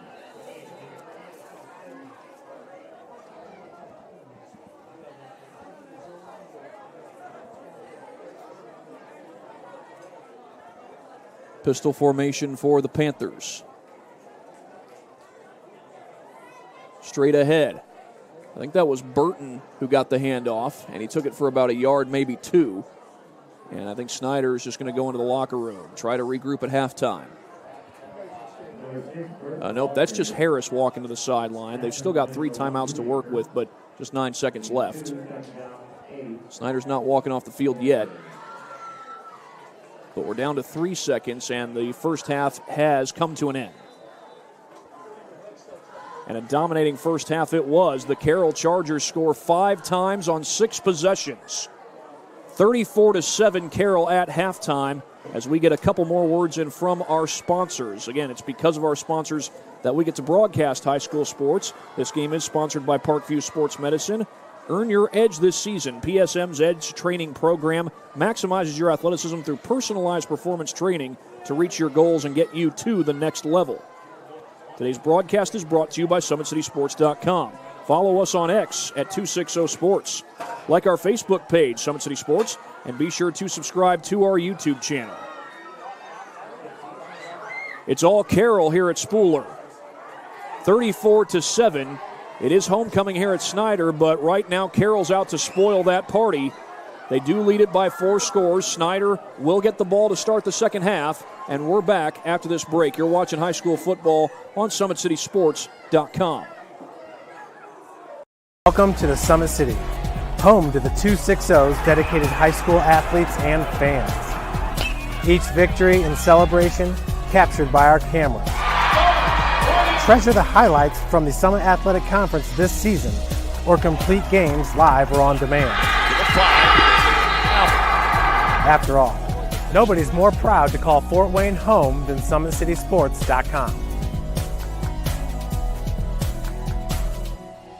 The athletes has always been here, and they're getting better. I'm watching, Summit City Sports, man, they're doing an awesome job. And, that's a plug. Them dudes are doing an outstanding job. And I'm able to be in Nashville and watch games on YouTube that they're broadcasting, and I'm seeing the talent. And it is just truly outstanding. And, you guys have seen the talent that's in the NFL now from Fort Wayne, Indiana, the talent that's coming up now, and the talent that, is just here, man. It's really cool. Developed for athletes of all sports, PSM's Edge training program is a personalized, high-intensity experience designed to help you outperform the competition. Whether you're looking to enhance your speed, strength, power, agility, or overall fitness, our expert training staff will build a program that adapts to your schedule while maximizing your overall performance. Now accepting athletes 12 years old and up. Get started today. Schedule your free evaluation at psmsports.com/edge. I started playing football when I was 4 years old in the Cup Football League at Leo. My freshman year of high school, I really started to notice that there was something different about how I played compared to what some other people were playing like. So then I started to develop more. I started to see the results, and then being able to go to Iowa was a big opportunity for me. Being able to train here at PSM has really given me an edge over my competitors. Working on my speed, that's the name of the game nowadays, is who's the fastest guy on the field. Being able to put my body in different positions to allow me to be in the best position during the game is so important to not take those days off and just get into a place like PSM where they have flexible hours, and it's good for college athletes to come in and just train.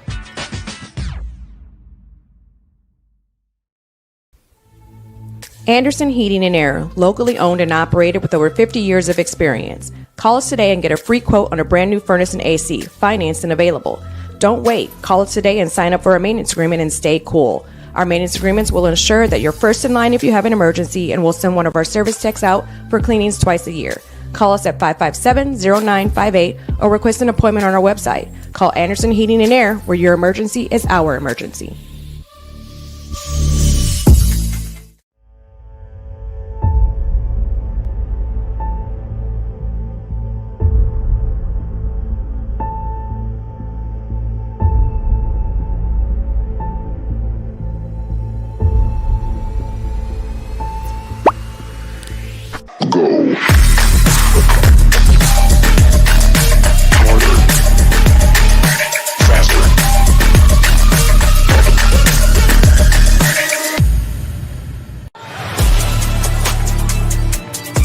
Game day, the moment athletes live for, the intensity, the passion, the unforgettable plays. And while you focus on the game, Watermark Sports Photo captures the memories. From the heart-pounding action to the game-winning score, our game day photos make your athlete the star. But we don't stop at game day. With our Sportrait sessions, together we dream up poses and take your athlete's story to the next level. Serving Northeast Indiana and Northwest Ohio, from colleges to high schools and club sports, moments fade, but the memories last forever. Watermark Sports Photo, where every shot is legendary. At PSM Sports Therapy, recovery is more than getting you back to your sport. It's about building a stronger version of you. Our team of experts uses state-of-the-art technology to build personalized care plans that get you healthy and back in action safely. With no physician order needed, contact us directly to receive top-quality care exactly when you need it. Call 260-266-4007. Visit one of our Fort Wayne locations or go to psmsports.com to learn more. Let her cook, let me cook. Never gave it, I ain't never gave no. Fell out with them, we ain't never making up. Back for everything I ever lost, I'm on the mission. We turned the whole house into a booth, we in the kitchen. Let her cook. Big low come through frying. Hey, let her cook. Okay. Too much cake out bow. Oh God. Let her cook. All this sauce I'm trying. The future is what you make it, so make it matter. At the University of St. Francis, we'll help you build a purposeful life, one based on your interests, goals, and desire to make the world a better place. Learning is personal here. You'll be known by name, supported by experts, and connected to professional opportunities. Our Catholic values will inspire you to use your education for the greater good by serving and leading others. Remember, the future is what you make it. Build a life of meaning and purpose at St. Francis. You belong here. Tired of waiting for a doctor's referral to start physical therapy? At Indiana Physical Therapy, you don't need a prescription. You have the power to choose where you go for expert care. Our experienced therapists will help you get back to doing what you love. With over 19 locations, getting the care you need has never been easier. Take the first step towards a healthier, more active lifestyle. Visit IndianaPT.com to schedule your appointment today. Indiana Physical Therapy, where people go to get better. Here, every athlete is one of one. Every day is an opportunity to improve, to become faster, stronger, healthier. That's our commitment. With elite training and expert care, we transform athletes by pushing through challenges and sharing every victory. PSM, you've got goals. We help you get there. Learn more at psmsports.com. We are at halftime as we're getting a little band performance here from the Snider High School Band. It is homecoming night, and also looks like the dance team giving a performance as well. They've already crowned the homecoming king and queen for tonight, but Carroll is out to spoil the party. They're up 34-7 at halftime. Gabe Freisinger's got 2 touchdown passes. He also ran for a touchdown. Here's the first touchdown that Carroll got. I beg your pardon, that was not the touchdown. I think that was the play right before the touchdown where Asher Wagner got stopped. Now let's show you the right play. That was the play that set up fourth down. This was the fourth down play, and Freisinger easily got in with the help from his offensive line, and he got a little push from behind as well. But Carroll starts out ahead with a 7-0 lead after that score. Snider would get on the board thanks to their special teams. More accurately, thanks to a bad snap on the punt. Too high on the snap, and then Javion Davis takes it to the house. But those are Snider's only points in this game. They've only got 1 first down. They've had a hard time moving the football on this Carroll defense. Started to get some positive plays in the ground game in the second quarter, but not able to sustain any drives. And so far, all the points that Snider has was on the play that you just saw on your replay. Gabe Freisinger gets his first touchdown pass of the game. There's a lot impressive about this throw. Snuck it over Q Hunter's outstretched arm and found Jaden Van Pelt for the catch. But also the fact that Carroll had just committed back-to-back illegal procedure penalties. They bounced back from that and were able to get the ball in the end zone. Great resilience by the Chargers, and they've needed a lot of resilience coming off a tough loss at the hands of the Bishop Dwenger Saints. That was a 9-6 defeat for the Chargers against Dwenger.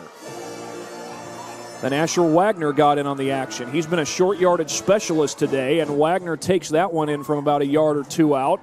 And the Chargers with that touchdown would go up 20-7 on a missed extra point. That and some procedure penalties have really been the only bugaboos for the Carroll Chargers today. And now you're going to see Gabe Freisinger's second touchdown pass of the game.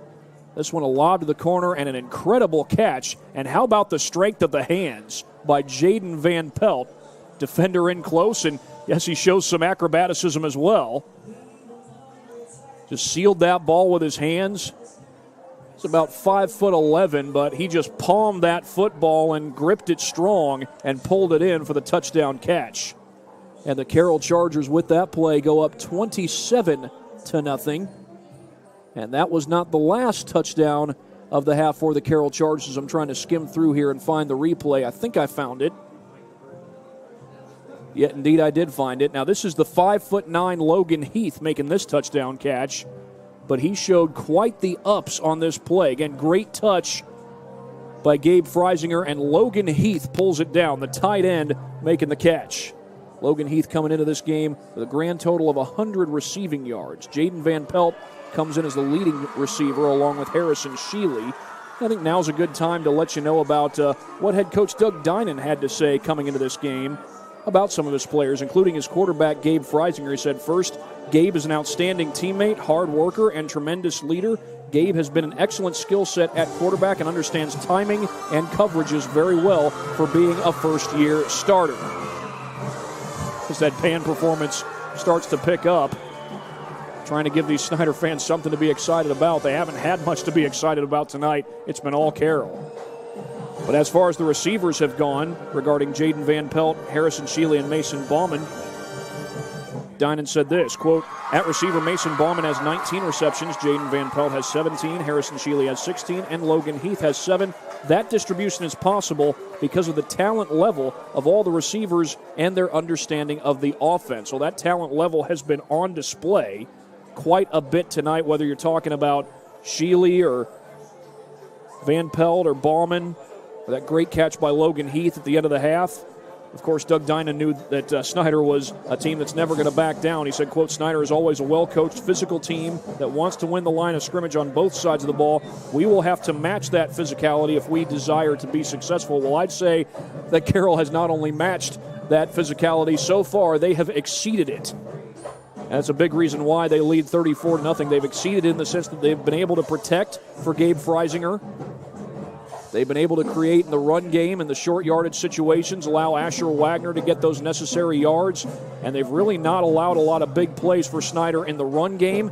And, of course, they've even made some big stops on 2nd and short and 3rd and short to hold Snider to just 1 first down converted in this game. We got 3.5 minutes left on the clock here at halftime. Now they're going to reset that clock and give the kids an extra 3 minutes to warm up. We'll be back after this break on SummitCitySports.com, and when we do, I'll be checking on some scores from around the area. 34-7 the score, Carroll on top of Snider on SummitCitySports.com. Thank you for watching Summit City Sports. To help broaden our coverage, we're asking you to become a monthly sponsor to our Patreon account. We produce weekly highlights and live video broadcasts. When the Homestead girls golf team won its first state title in program history, we were there. When Fort Wayne brought back 3 state titles in cross country, we were there. We believe in sharing positive stories and setting the standard for how high school sports should be covered. Join us and donate today.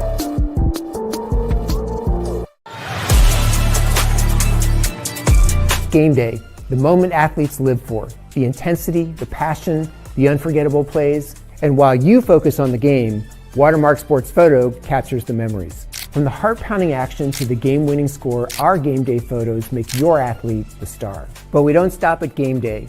With our Sportrait sessions, together we dream up poses and take your athlete's story to the next level. Serving Northeast Indiana and Northwest Ohio, from colleges to high schools and club sports, moments fade, but the memories last forever. Watermark Sports Photo, where every shot is legendary. We are at halftime between Carroll and Snider here at Spooler Stadium. It's homecoming at Snider High School, but Carroll's out to spoil the party, and so far so good. They're up 34-7 over the Panthers. Got some updates from around the area. Last I checked, it was a 28-7 East Noble lead over Leo. Be checking on that one in a little bit. Jeff Mahoney's over there calling that game. He let us know that Riley Biddle 7 for 12, 194 yards and 2 touchdown passes, and that's either Austin Phillips or Alex Phillips, who has 8 carries for 122 yards and 2 touchdowns.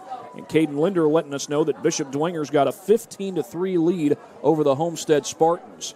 Bishop Dwenger went 4-5 in the regular season last year. They beat Carroll last week. And if they can hold on to beat Homestead, that will be a huge confidence boost for that program. Homestead's 3-1. They had a back-and-forth win over the Northrop Bruins just a week ago. Last we heard, Bishop Luers and Northside were tied at 14. I think that game's at halftime, as I continue to check on some scores from around the area.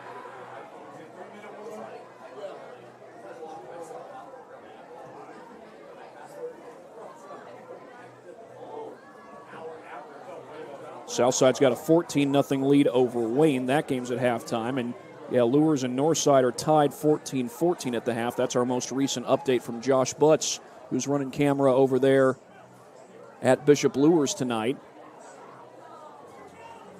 Bishop Luers had a defensive struggle with these Snider Panthers 2 weeks ago. Snider came out on top 9-0 in that ball game, but getting a battle from Northside, and Luers, fortunately for them, have been able to find the end zone this time around.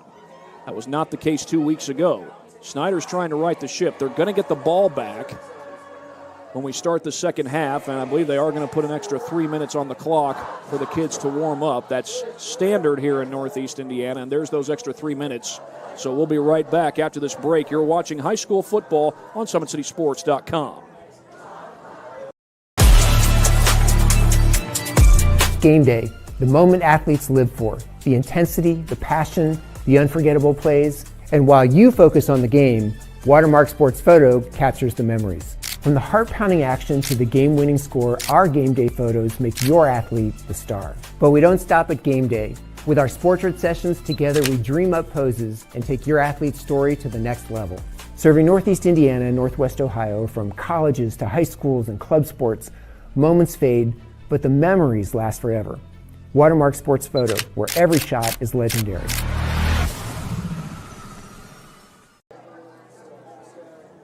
Back here at Spooler Stadium, we are on the campus of Northrop High School, but this is Snider's home field during football season.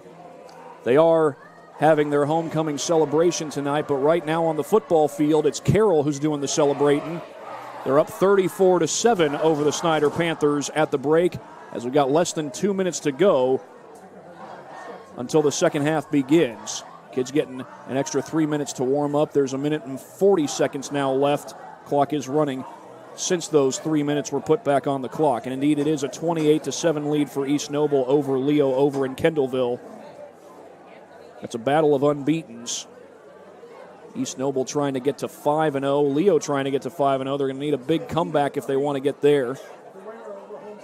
Leo plays Belmont next week, and I believe East Noble, if I'm not mistaken, plays at Norwell. They had to survive a furious comeback effort by the DeKalb Barons last week up at Waterloo. They ultimately did survive a 19-14 win, and it was Riley Biddle who got the final touchdown. And on the run game, East Noble has so many guys that they can rely on. Biddle, the quarterback, can run it in. Austin Phillips has stepped up. I believe Lucas Neiman is one of the guys who stepped up. Ian Ramey is a big-time ball carrier early in the season, but I believe he's been out due to injury the last couple of weeks, and I'm not sure if he's gotten in the game tonight. Lord willing, he'll be able to get in the game at some point later this season. 35 seconds left until the second half gets underway. It will be Snider to get the opening kickoff for the second half. They won the toss and deferred to the second half to start the game. So we'll reset our timeouts too. You always start the second half with 3 timeouts, no matter how many you used in the first half. Carroll did use 2 timeouts. It didn't really affect them all that much. A couple of guys warming up at quarterback for Snider Panthers. They had Max Johnson taking some practice throws, but Jaywin Harris has been the starter all season long, so I don't necessarily foresee a quarterback change. Harris is taking some throws as well, so just kids getting warm coming up for the start of the second half. Carroll's lined up to kick it away. Snider does not yet have the kick return team out there, but now they are making their way out there. That's Wade Raines Jr. going back to return the kick.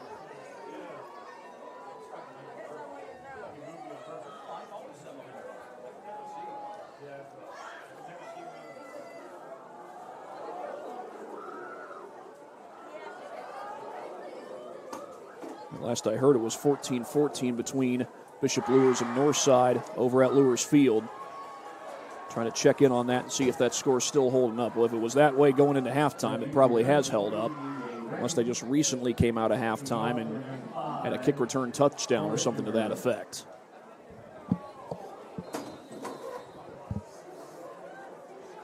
And the second half is underway. Raines waits. He's got it.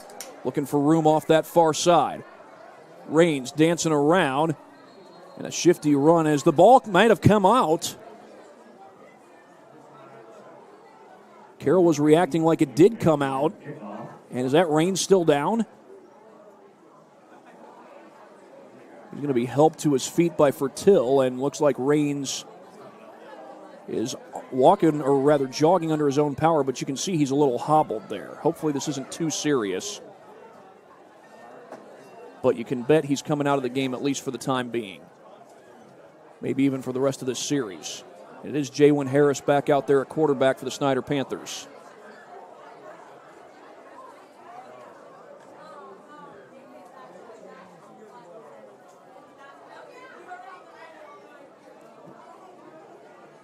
Harris will hand this one off. Little dive play straight ahead. I think that was Davis. Jordan Davis got it up to about the 28-yard line.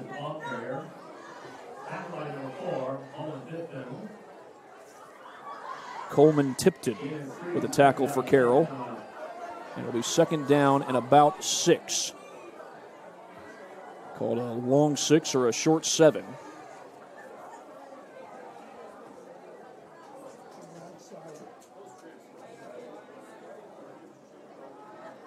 Rolling to his right is Harris. Flushed. Throws. And it's nearly picked. Might have been picked off the carom. Looks like it's incomplete. Andrew Shy had a shot at it, even off the deflection. The passing game has been a struggle for the Panthers tonight. They don't have a whole lot of yards in the passing game. Here's another look at this. It's a great effort by Shy as he nearly got the takeaway. A little pressure there on Harris as well. Tough to tell if Shy actually caught it. Ball was deflected by Henry Scholl.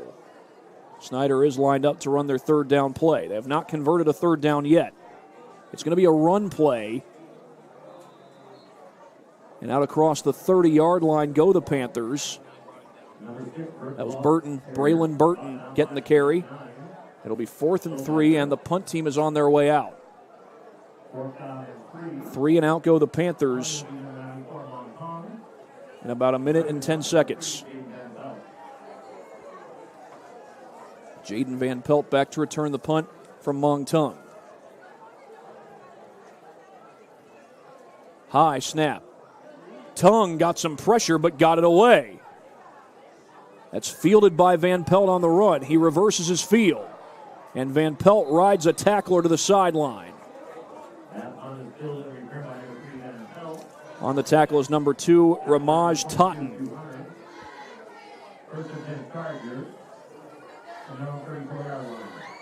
Chargers take over.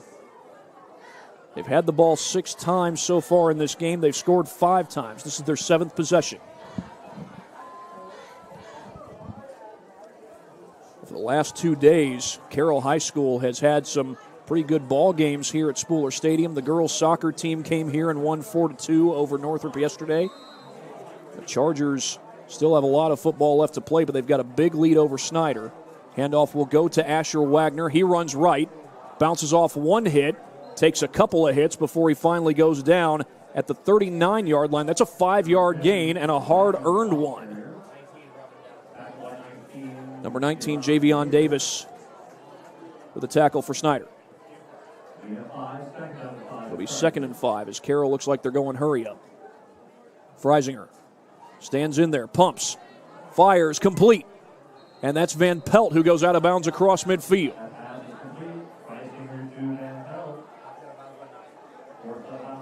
Tackle made by number 9, Travis Black.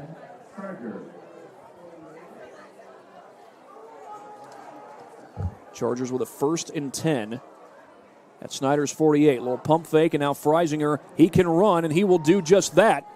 Freisinger just trying to hold onto the football. He got gang tackled. Might have got 4 on the play. Did the ball actually come out? Fertil made the tackle. Did not see whether or not the ball actually came out, but whether it did or not, it's Carroll football. Straight up the middle goes Wagner, and Wagner's got the first down, and he takes it across the 35.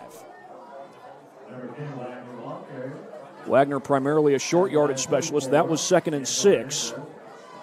He's been primarily a third down specialist tonight. That's enough for the first down, though. Freisinger operates from the gun. The hand to Wagner, trying to pick his way, and he didn't get much, although it's a decent gain, very close to the 30-yard line. As a run play like that does allow Carroll to eat up some clock. They've worked the clock down under 9 minutes. Possessions that's lasted about a minute and a half. Here's Freisinger to throw. Going deep toward the sideline, almost intercepted.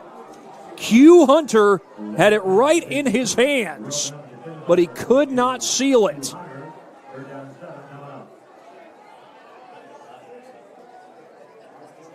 That was right in Hunter's hands. I think Freisinger was looking for Bauman on this play, but Hunter threw him, and right on cue, it went right off cue.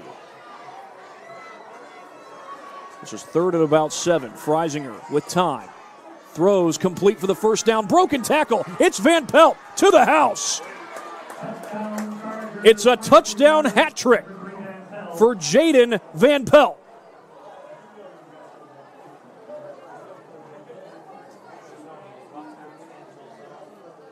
After the near interception, Carroll goes up 40-7, and I got to think they're going for 2 here.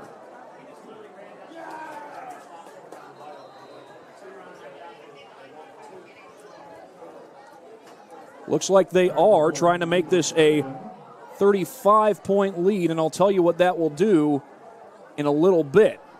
I might tell you that is. Rolling to the left is Freisinger. He looks to throw, and that's incomplete. Well, I'm going to go ahead and say it now that Snider went for it. Had they gotten that, it would have gone to a running clock. They did not get it, so the clock will not run all the rest of the way, not yet at least. But we've got another replay to show you. This is touchdown pass number 4 for Gabe Freisinger. Touchdown catch number 3 for Jaden Van Pelt. Van Pelt just sat in the middle of that zone and takes it to the house. 40-7 in favor of the Carroll Chargers. It has been a passing clinic put on by Gabe Freisinger. Might as well call it a receiving clinic too. The receivers have done a great job in their own right. 8:40 to go. The offensive line deserves a lot of credit. They held up real well for Freisinger on that last play. They have held up in the run game as well. Hope to check on the score from Northside and Bishop Lures. That game was tied when I last checked. Tied at 14 at the time. And kickoff coming for Cole Hittinger.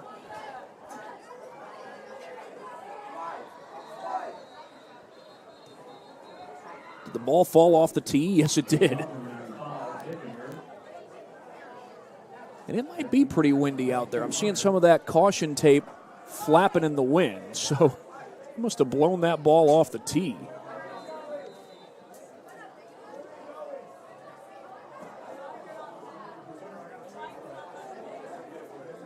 This is returnable, and Raines has it.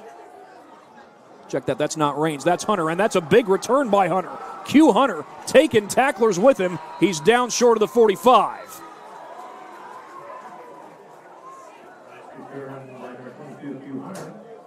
Yeah, Raines actually got hurt on his last kickoff return.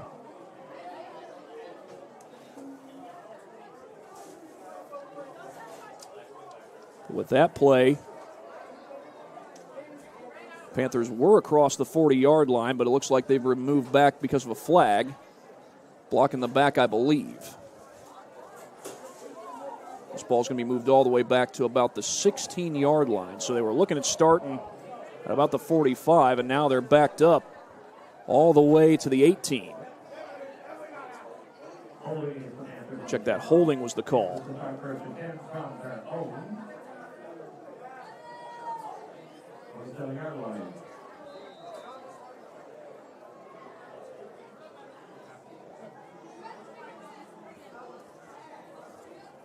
In motion was Cason Warfield. It's Harris keeping. He floats it. That's all dropped. Dodson had it. It would have been a first down. Looks like it is still tied 14-14 between Northside and Bishop Luers at halftime.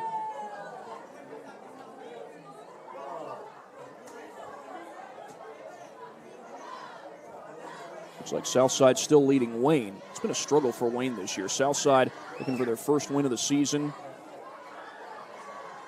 Played a good ball game against Luers last week. And I tell you what, if Luers is able to beat Northside, that might be a little shot in the arm for those Knights. That Northside team comes in at 3-1. Little toss to the outside on the option. That's Burton. And Burton with a good gain on second down. He'll make it 3rd and short.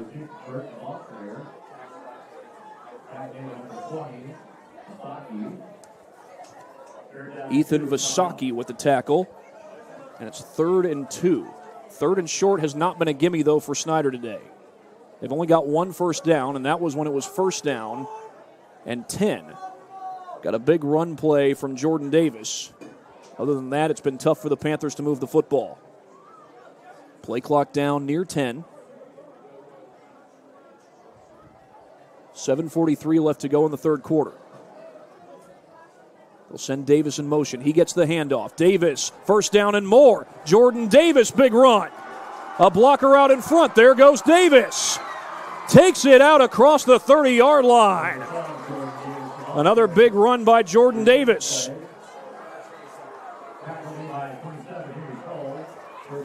Number 27, Henry Scholl with the tackle. As Snider is looking to respond after the early Carroll touchdown, they've got the ball at the 26.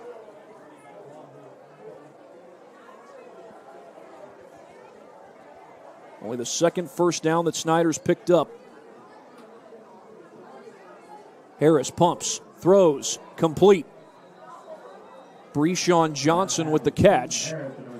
Looked like he got about 5 on the play. Henry Scholl with the tackle. And it's a 6-yard gain as they mark it at the 30-yard line. Make that the 20-yard line. Snider trying most importantly to come away with a touchdown here, and I can't help but wonder if they might go for 2 if they get it. Davis up the middle. Davis trying to burst through. He's going to be close to the first down, and by that spot, he's going to have it.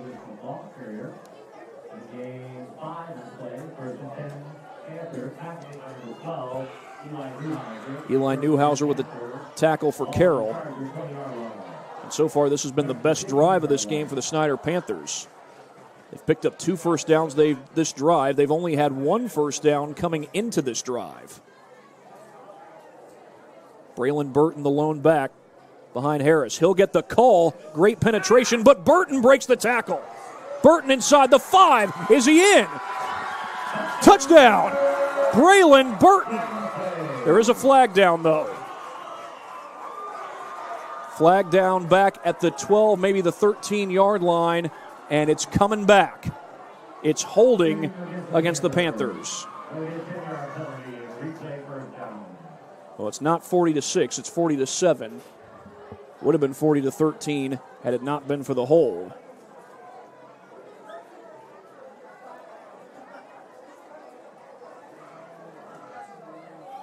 Well, Leo's showing a little bit of life over in Kendallville, 28-13. Lions just scored. East Noble got the ball back. They're now in the 3rd quarter.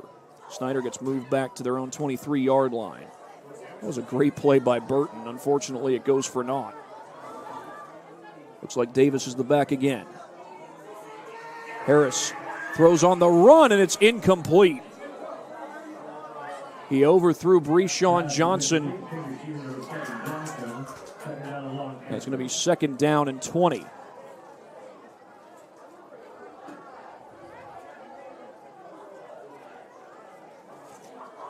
.5:59 left here in the 3rd quarter. And Snider probably doesn't mind the stoppage. They're at least trying to get back in this ball game, but they need 5 scores if they're going to come back. They had a chance to get over 500 with a win today, but they're way behind. That's a credit to Carroll's offensive line. Great quarterback play. Great routes by these receivers. That's a good run by Davis as he gets up close to the 25-yard line, maybe the 26.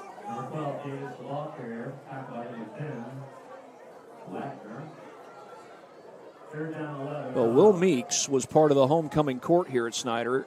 He did not win homecoming king, but when these two teams played each other in baseball back in the spring, they played a doubleheader on a Saturday. Meeks was the starting pitcher in game number 2 of that doubleheader, and even though Snider fell behind early, they were able to keep the Carroll bats at bay, in large part due to great pitching by Meeks. They ultimately won game 2 by a final of 3-2. Davis trying to bounce off tacklers, but he's not getting away from that convoy.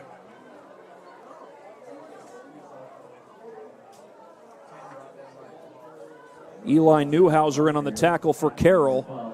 And with 5 minutes and counting to go, it's 4th down. Preston Hunden comes into the ball game, and it looks like Snider's going to go for it. This is 4th and 14, but they're down 5 scores. Snider trying to, at the very least, keep this drive alive. Yeah, field goal would make it a 30-point game, but it'd still be down by 4 scores under those circumstances. Straight up the middle they go with Burton, and he's not going to get there. Tackle made by by Asher Wagner. Almost said Caleb Clapper. He plays for Snider. Wears the same number, but plays for Snider. It was Wagner who made the tackle. Clock will stop with 4:26 on the turnover on downs. Well, Leo just scored to make it 28-13. East Noble with the lead, but the Knights are now threatening. They've moved the ball down to the East Noble 11. As I check it on our YouTube channel. 4:26 to go here in the third quarter.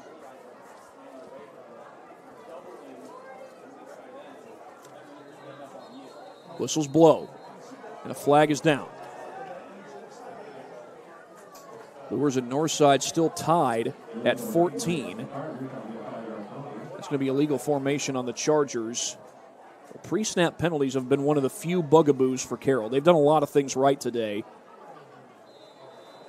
But if there's one thing that Doug Diamond wants to correct, and there may be more than one thing, but I'd say if there's just one thing he wants to correct, it's the pre-snap penalties. Other than that, they've done a lot of things right. A little check down to the far side. That's Sheely. Check that. Yes, it is Sheely. It's number 13. For a second there, I thought I had to change what I said, but that was 13. Sheely, who picks up about 3, maybe 4. Did not get back to the original line of scrimmage. For Carroll, that does allow the clock to start running again, since he went down in bounds. Freisinger looks. Running out of time. Flushed out. He's dangerous on the ground, but he's not going to get much here. I'm not even sure he got back to the line of scrimmage. Apparently he did. They're spotting it right at the 14. Well, now let's see where they place the ball, though. They're actually going to place it at the 13, so he lost a yard.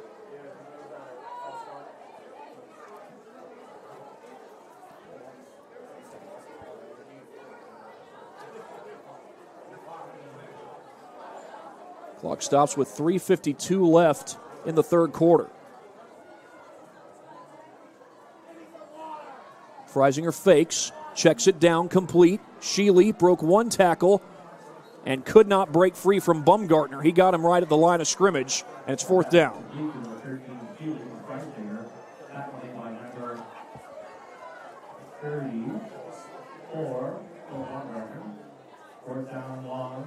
Cole Bumgartner's just a sophomore, but he's all over the football for these Snider Panthers. Especially saw that 2 weeks ago when Snider was at Bishop Luers. Again, as I check on that Luers score, that's still tied 14-14, Luers versus Northside. So that could be a fun finish. Eli Lawrence is on the call over there. We'll have a long drive back to Hicksville, Ohio. I think he still lives there. That's a low-line drive punt. Snider is going to get real good field position out of this as that rolls out at the 38-yard line with 3:04 left to go in the third quarter.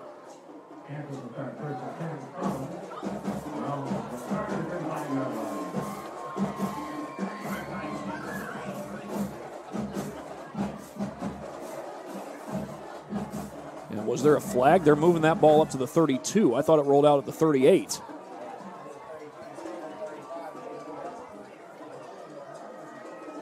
So either way, like I said, Snider's going to get the ball with real good field position here. Now, again, they're down by 5 scores.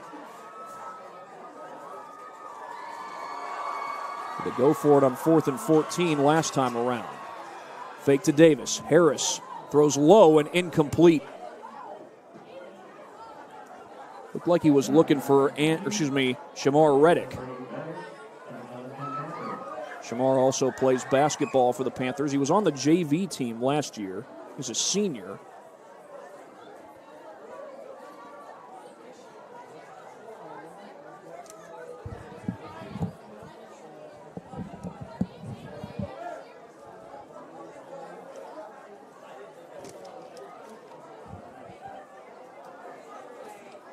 Second down and 10 after the incompletion. Handoff. It's Davis bouncing outside. Davis turning upfield. Goes down at about the 26. Call it a gain of 7. And third down coming up. We'll call it 3rd and 3. 2:38, and the clock is running. Snider, we'll call it actually 3rd and 4. Snider needs to reach the 22-yard line to move the chains. Reddick will split out wide to the left. Owen Dodson, the tight end, lines up in the slot. A handoff to Davis, looking for some room. Oh, nice shifty move. He's got a block from Harris, and Davis has the first down. The quarterback throws the block to spring Davis free.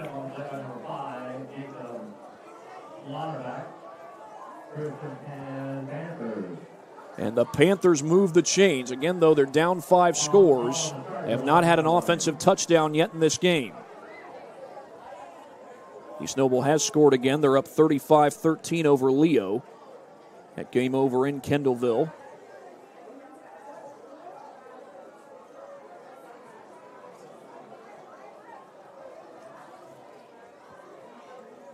Davis up the middle. Davis still going, trying to hurdle over tacklers, and he goes down inside the 5.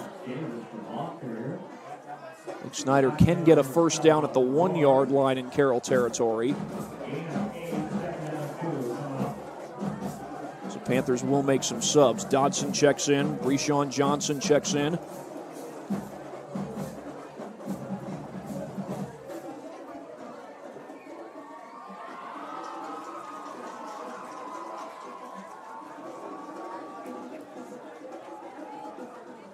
Play clock is down to 10. It's a 2nd and 2. Crowd gets loud. Davis, the handoff up the middle. Going to be close. He did not get in. But I think he did get the first down. He did. Needed to reach the 1-yard line to move the chains, so it's going to be 1st and goal. Clock is at 48 seconds here in the 3rd quarter. Snider trying to get some points on the board before the quarter ends. That would be the first job here, and they can do that. There's about 20 more seconds on the game clock than there is on the play clock. It's a direct snap to Davis, and he is in. Touchdown.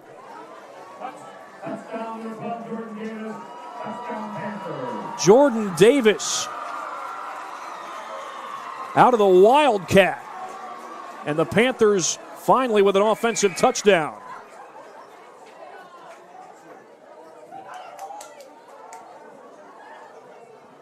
And they're going to go for the extra point. Max Johnson will hold for Mong Tung.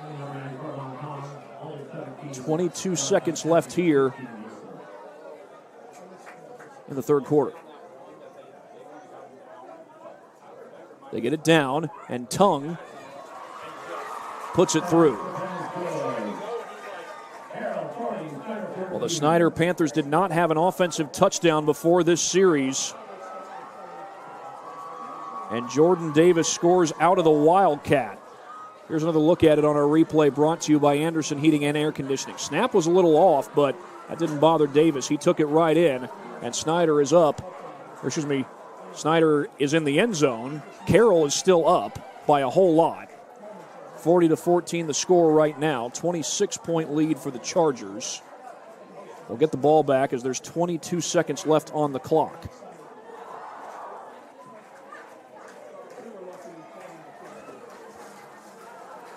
Leo and East Noble are still in the third quarter. Leo's got the ball. 35-13 is the score over in Kendallville.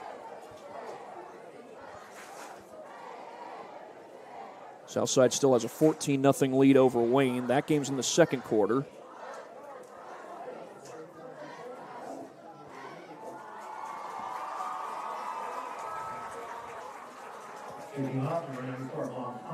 Mong Tung will kick it away for the Snider Panthers. Again, it was Tung who hit the game-winning field goal against Mishawaka 2 years ago, sending the Panthers to semi-state. Ultimately went on to win the state championship as Tung has the ball on the tee.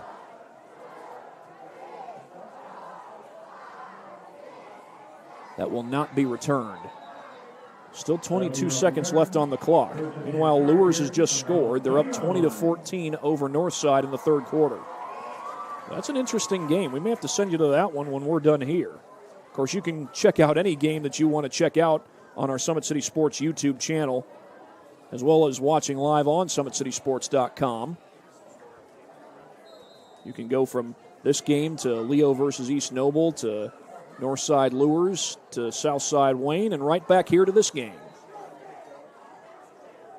We're going to be at the end of the third quarter here in just about 22 seconds of game action.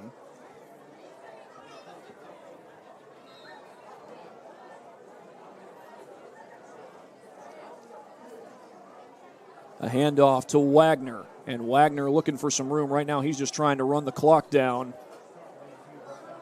And that might just take us to the end of the third quarter. There's 10 seconds on the clock. That's a lot less than what's on the play clock. It was an 8-yard gain, short of the first down, but I think Carroll's content with that, and clearly they are as they head to the sideline. We've got one more quarter to play.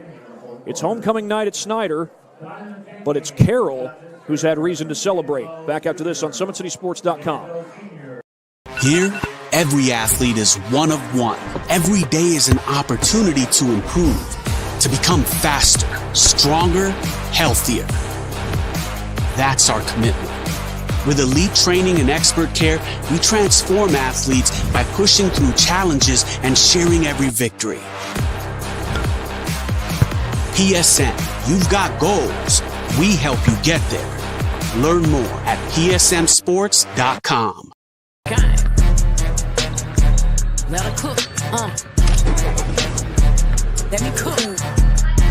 Never gave it, I ain't never gave no. Fell out with them, we ain't never making up. Back for everything I ever lost, I'm on the mission. We turned the whole house into a booth, we in the kitchen. Let her cook, Big Low come through frying. Hey, let her cook, okay. Too much cake out bow, oh God. Let her cook, all this talk. Well, it is the fourth quarter. Carroll with a 40-14 lead over Snider here at Spooler Stadium. And the handoff goes off the left side to Rhodes. Jackson Rhodes looks like he's got enough for the first down. Clock will stop while they move the chains. Well, they ran the clock before they moved the chains. We're not in a running clock situation. It's a 26-point lead. Has to be a 35-point lead or more for there to be a running clock.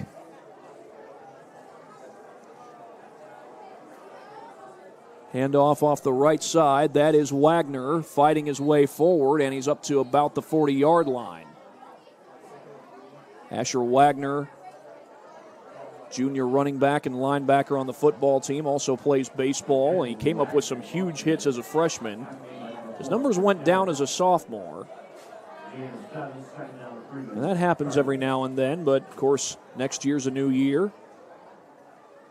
I imagine he'll be back on the baseball diamond again. He's got a first down here at the 45-yard line. Check that, that's Rhodes, Jackson Rhodes. Kind of been the number 2 back for the Carroll Chargers as he takes it across the 45. The Carroll baseball team, of course, is led by Dave Ginder. He's a math teacher, and I do believe Doug Dinan also teaches math at Carroll High School, so they're in the same department. Snider head football coach Kurt Tippmann, also a math teacher. That's Rhodes off the left side, breaks a tackle. Jackson Rhodes gets the first down, still going. Jackson Rhodes inside the 35. By the way, another score update for you. Huntington North's got a 42-6 lead over Belmont. I imagine nobody's surprised by the fact that Huntington North's winning that game, but Huntington North had a big upset win over Columbia City last week. Vikings were 0-3 going into that game. Some tough losses on their resume. Columbia City was 3-0 with some pretty good-looking wins on their resume, and there in Huntington, the Vikings were able to take down the Eagles as Rhodes carries again up to about the 37, make that the 27-yard line. As the Chargers have worked the clock down under 10 minutes, and they don't mind milking a little clock here. Carroll goes back home to take on Southside next week. Southside was up against Wayne when I last checked. It was 14-0 at the time.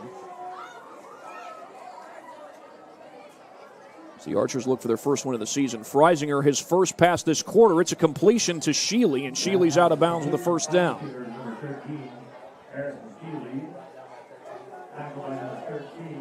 Aiden Pfeiffer with the tackle for Snider.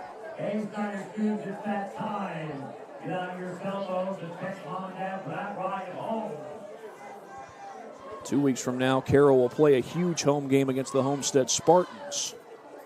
Homestead was trailing Dwinger when I last checked. Not sure if that score is still held up. Freisinger throwing it here to the end zone. Was that caught? Are you kidding me? That's a touchdown. That's Jaden Van Pelt. He came out of nowhere.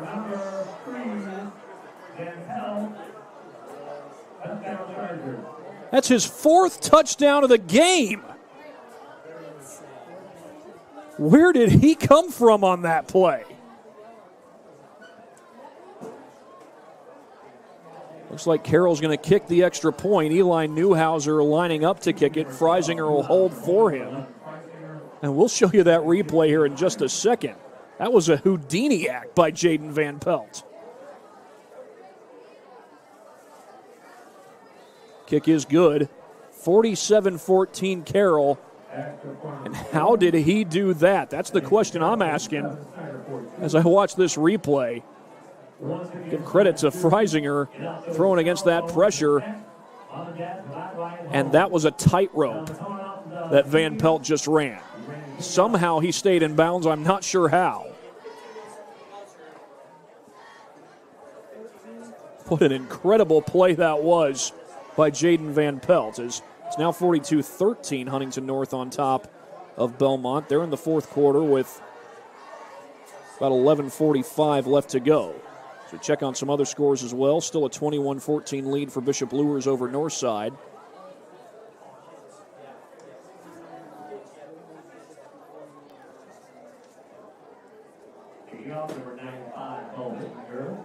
Snider is at Homestead next week.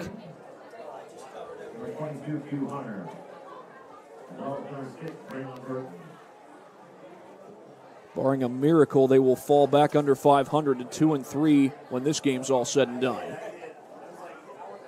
But they'll look for a regroup against the Homestead Spartans as it looks like that ball fell off the tee. An update not too long ago that Northrop was leading 41-0 over Concordia at halftime, so that game will be in a running clock. What a season it's been for the Northrop Bruins. David Callison is flinging the rock for Northrop. He's got a whole host of wide receivers that he can rely on, especially Quay Guilford, the Ohio State commit. It's going to be fielded at the 2-yard line. Q Hunter on the return. Hunter's got an alley. Hunter down the sideline, and Hunter out across the 45 to the 49. Now, the last time he had a return like that, it came back. I do not see a flag on the field this time.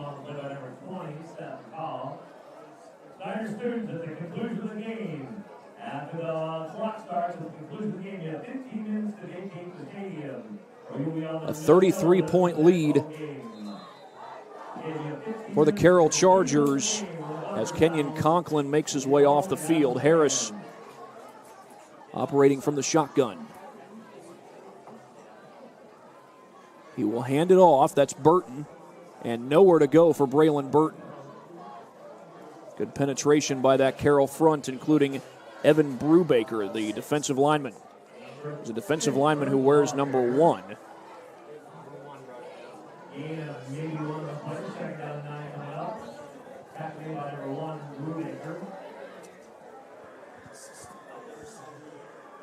Second down and 9. Carroll defense held Snider to just 1 first down the whole first half. Quick hitter, that's complete. Breshawn Johnson. Looks like he's got the first down at about the 40-yard line. Move it inside the 40, and the chains will keep on moving. 8:04 on the clock here in the fourth quarter.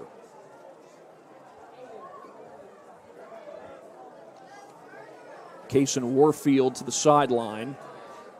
It looks like Burton remains the back here on 1st and 10.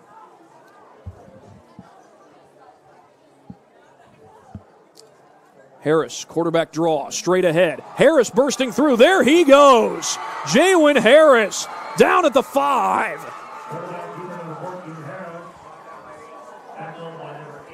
Andrew Shy saved the touchdown, but a big run by Harris.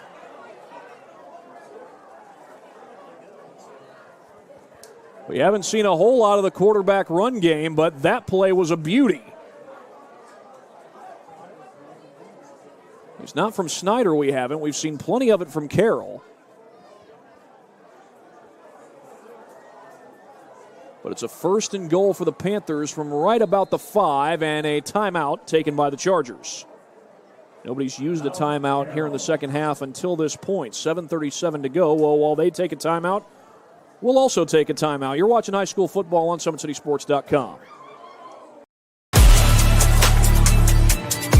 Game day, the moment athletes live for, the intensity, the passion, the unforgettable plays. And while you focus on the game, Watermark Sports Photo captures the memories. From the heart-pounding action to the game-winning score, our game day photos make your athlete the star. But we don't stop at game day. With our Sportrait sessions, together we dream up poses and take your athlete's story to the next level. Serving Northeast Indiana and Northwest Ohio, from colleges to high schools and club sports, moments fade, but the memories last forever. Watermark Sports Photo, where every shot is legendary.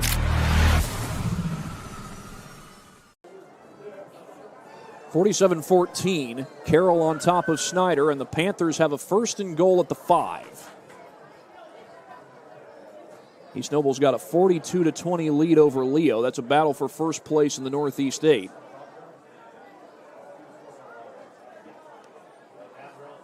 Handoff to Burton up the middle. Burton battling, going to come up short of the goal line.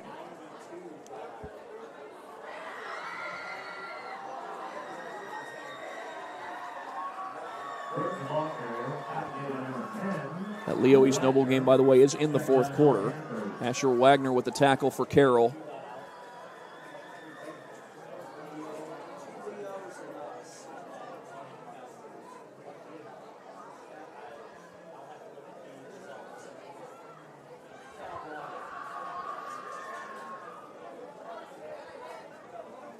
Panthers will have Davis and Burton in the backfield here as the hand goes to Burton straight ahead. He is met and driven back. The Chargers D shuts the door. Gavin Goldacker in on the tackle for the Chargers. He's a big 6'5", 280-pound lineman.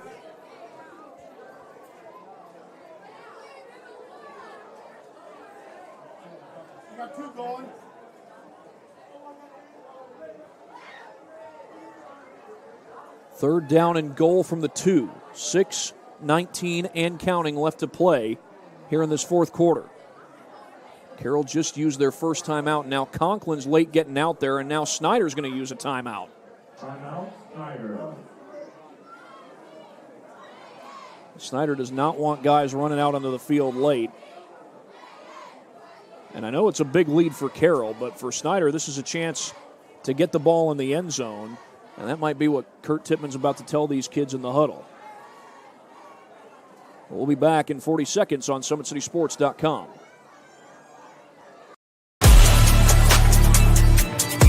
Game day, the moment athletes live for, the intensity, the passion, the unforgettable plays. And while you focus on the game, Watermark Sports Photo captures the memories. From the heart-pounding action to the game-winning score, our game day photos make your athlete the star. But we don't stop at game day. With our Sportrait sessions, together we dream up poses and take your athlete's story to the next level. Serving Northeast Indiana and Northwest Ohio, from colleges to high schools and club sports, moments fade. We got to cut the ad short here as Snider is lined up to run their next play. It's another direct snap, but this time Carroll is ready for it. Lincoln Graebner.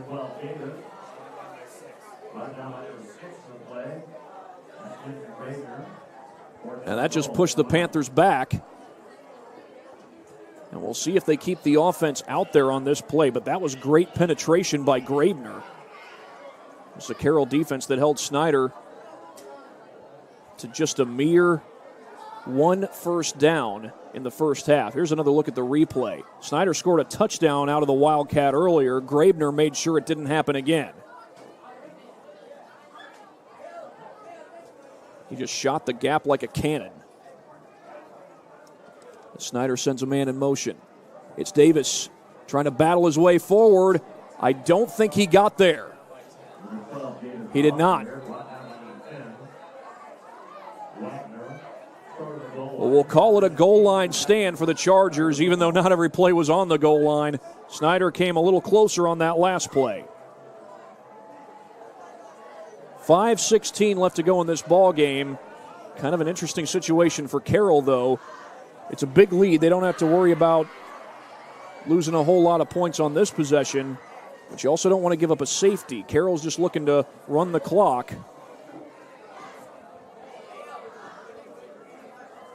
And finish this ball game in a clean manner. And meanwhile, Leo did just score. It's 42-26, East Noble with the lead, so I'm not sure if that's a mixed extra point by the Lions or if they went for 2 and just didn't get it. That game's in the fourth quarter, so it could be an interesting finish coming up there. Not surprisingly, Carroll does run the ball. They'll get some positive yardage here on the carry by number 28. That is Holden Huffman, the sophomore, getting the carry. Check that. Devon Quixote. And no, I did not say Don Quixote. Devon is his first name. I think that's Quixote. That Q-U-I-J-O-T-E. I think that's how you would spell Quixote. I think that's how you would pronounce that.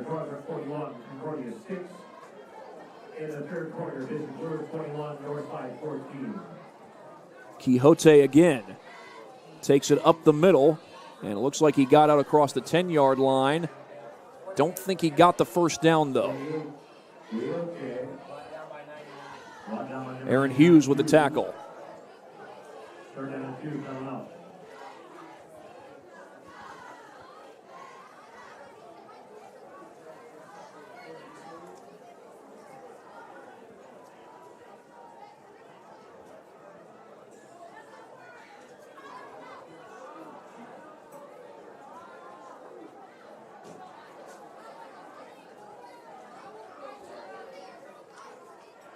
Handoff off the left side. Quixote again, and it looks like he's got it. So the Chargers do get some breathing room. Clock will stop while they reset the chains. There's 3:47 left on the clock. And again, Carroll just trying to run the ball, milk some clock. I think we can pretty well guess the outcome of this game at this point, but Carroll just trying to take care of the football, milk the clock down, and get to 2-3 on the season. A win will improve them to 2-3. Snider will fall to 2-3 when this game is all said and done.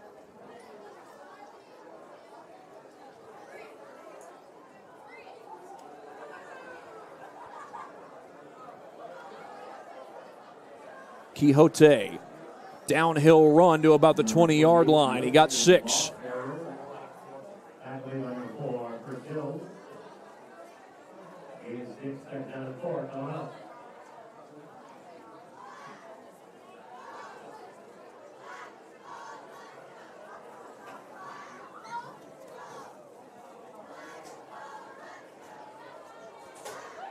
Second down and 4.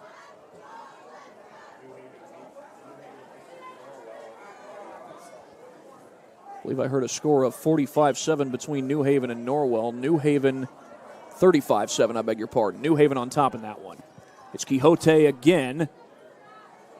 Runs his way forward, and he's out to about the 22. Northwood and Northridge are tied at 15. Now, if you're a Northside Legends fan, Legends beat Northridge in week 1. So if Northridge comes away with a win, that win against the Raiders looks a little better. I'm seeing an ad covering a score there. One of the Snider guys trying to show me a score. 41-7, Penn over Marion out in Mishawaka. Battle for the city of Mishawaka. Of course, Penn and Marion are not the only Mishawaka high schools in that city. Straight run up the middle for Quixote, and he's out to about the 30, make that the 28-yard line. We've got less than 2 minutes to go in this game as Carroll is well in control.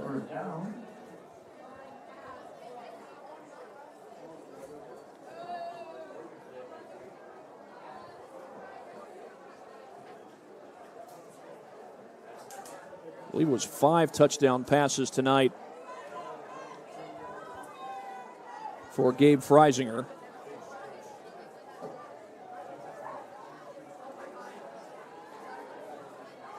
Check that. I think that was 6. And taking a knee is Gavin Esquera, the Leo transfer. Also seeing a final score, Warren Central on top of Ben Davis, 31-21. It was a 2-year stretch where Snider opened the season against Warren Central back-to-back. 2 years ago, they won on the road at Warren Central. Last year, Snider hosted Warren Central. That was actually at Wayne High School. Panthers ended up losing that game, so one more knee should do it. And there it is. The Carroll Chargers are going to go to 2-3 with a dominating performance over the Snider Panthers. And another final score, the Angola Hornets. Not a final score over there, but Angola is leading 27-20 over Lakeland. Here it's a final, though, as Carroll defeats Snider 47-14. There's still some time on the clock, but it's only 5 seconds by now, so I think we can officially call this a final. Now we can absolutely, positively call it a final, as the clock is at 0. The Carroll Chargers with a dominating performance as they beat the Snider Panthers 47-14. Well, our Parkview Sports Medicine players of the game are going to be the quarterback, Gabe Freisinger, with his 5 touchdown passes. 4 of those went to Jaden Van Pelt, including one little Houdini act there in the end zone. Gabe Freisinger and Jaden Van Pelt, your Parkview Sports Medicine players of the game here at Spooler. It's a 47-14 win for the Chargers. They improve to 2-3. Snider falls to 2-3. Carroll goes home to take on Southside next Friday. And the Snider Panthers are on the road taking on the Homestead Spartans, who were trailing against Dwenger. But Carroll lost to Dwenger last week, and they came here with a vengeance. 47-14 your final. That's going to do it from here at Spooler Stadium. For my cameraman, Jeff Blossom, this is Thad Goff saying so long from Spooler. The Carroll Chargers win at 47-14 over the Snider Panthers. You've been watching high school football on SummitCitySports.com, and we've got more action for you on Summit City Sports, including Northside at Bishop Lures with Eli Lawrence on the call. Game day, the moment athletes live for, the intensity, the passion, the unforgettable plays. And while you focus on the game, Watermark Sports Photo captures the memories. From the heart-pounding action to the game-winning score, our game day photos make your athlete the star. But we don't stop at game day. With our Sportrait sessions, together we dream up poses and take your athlete's story to the next level. Serving Northeast Indiana and Northwest Ohio, from colleges to high schools and club sports, moments fade, but the memories last forever.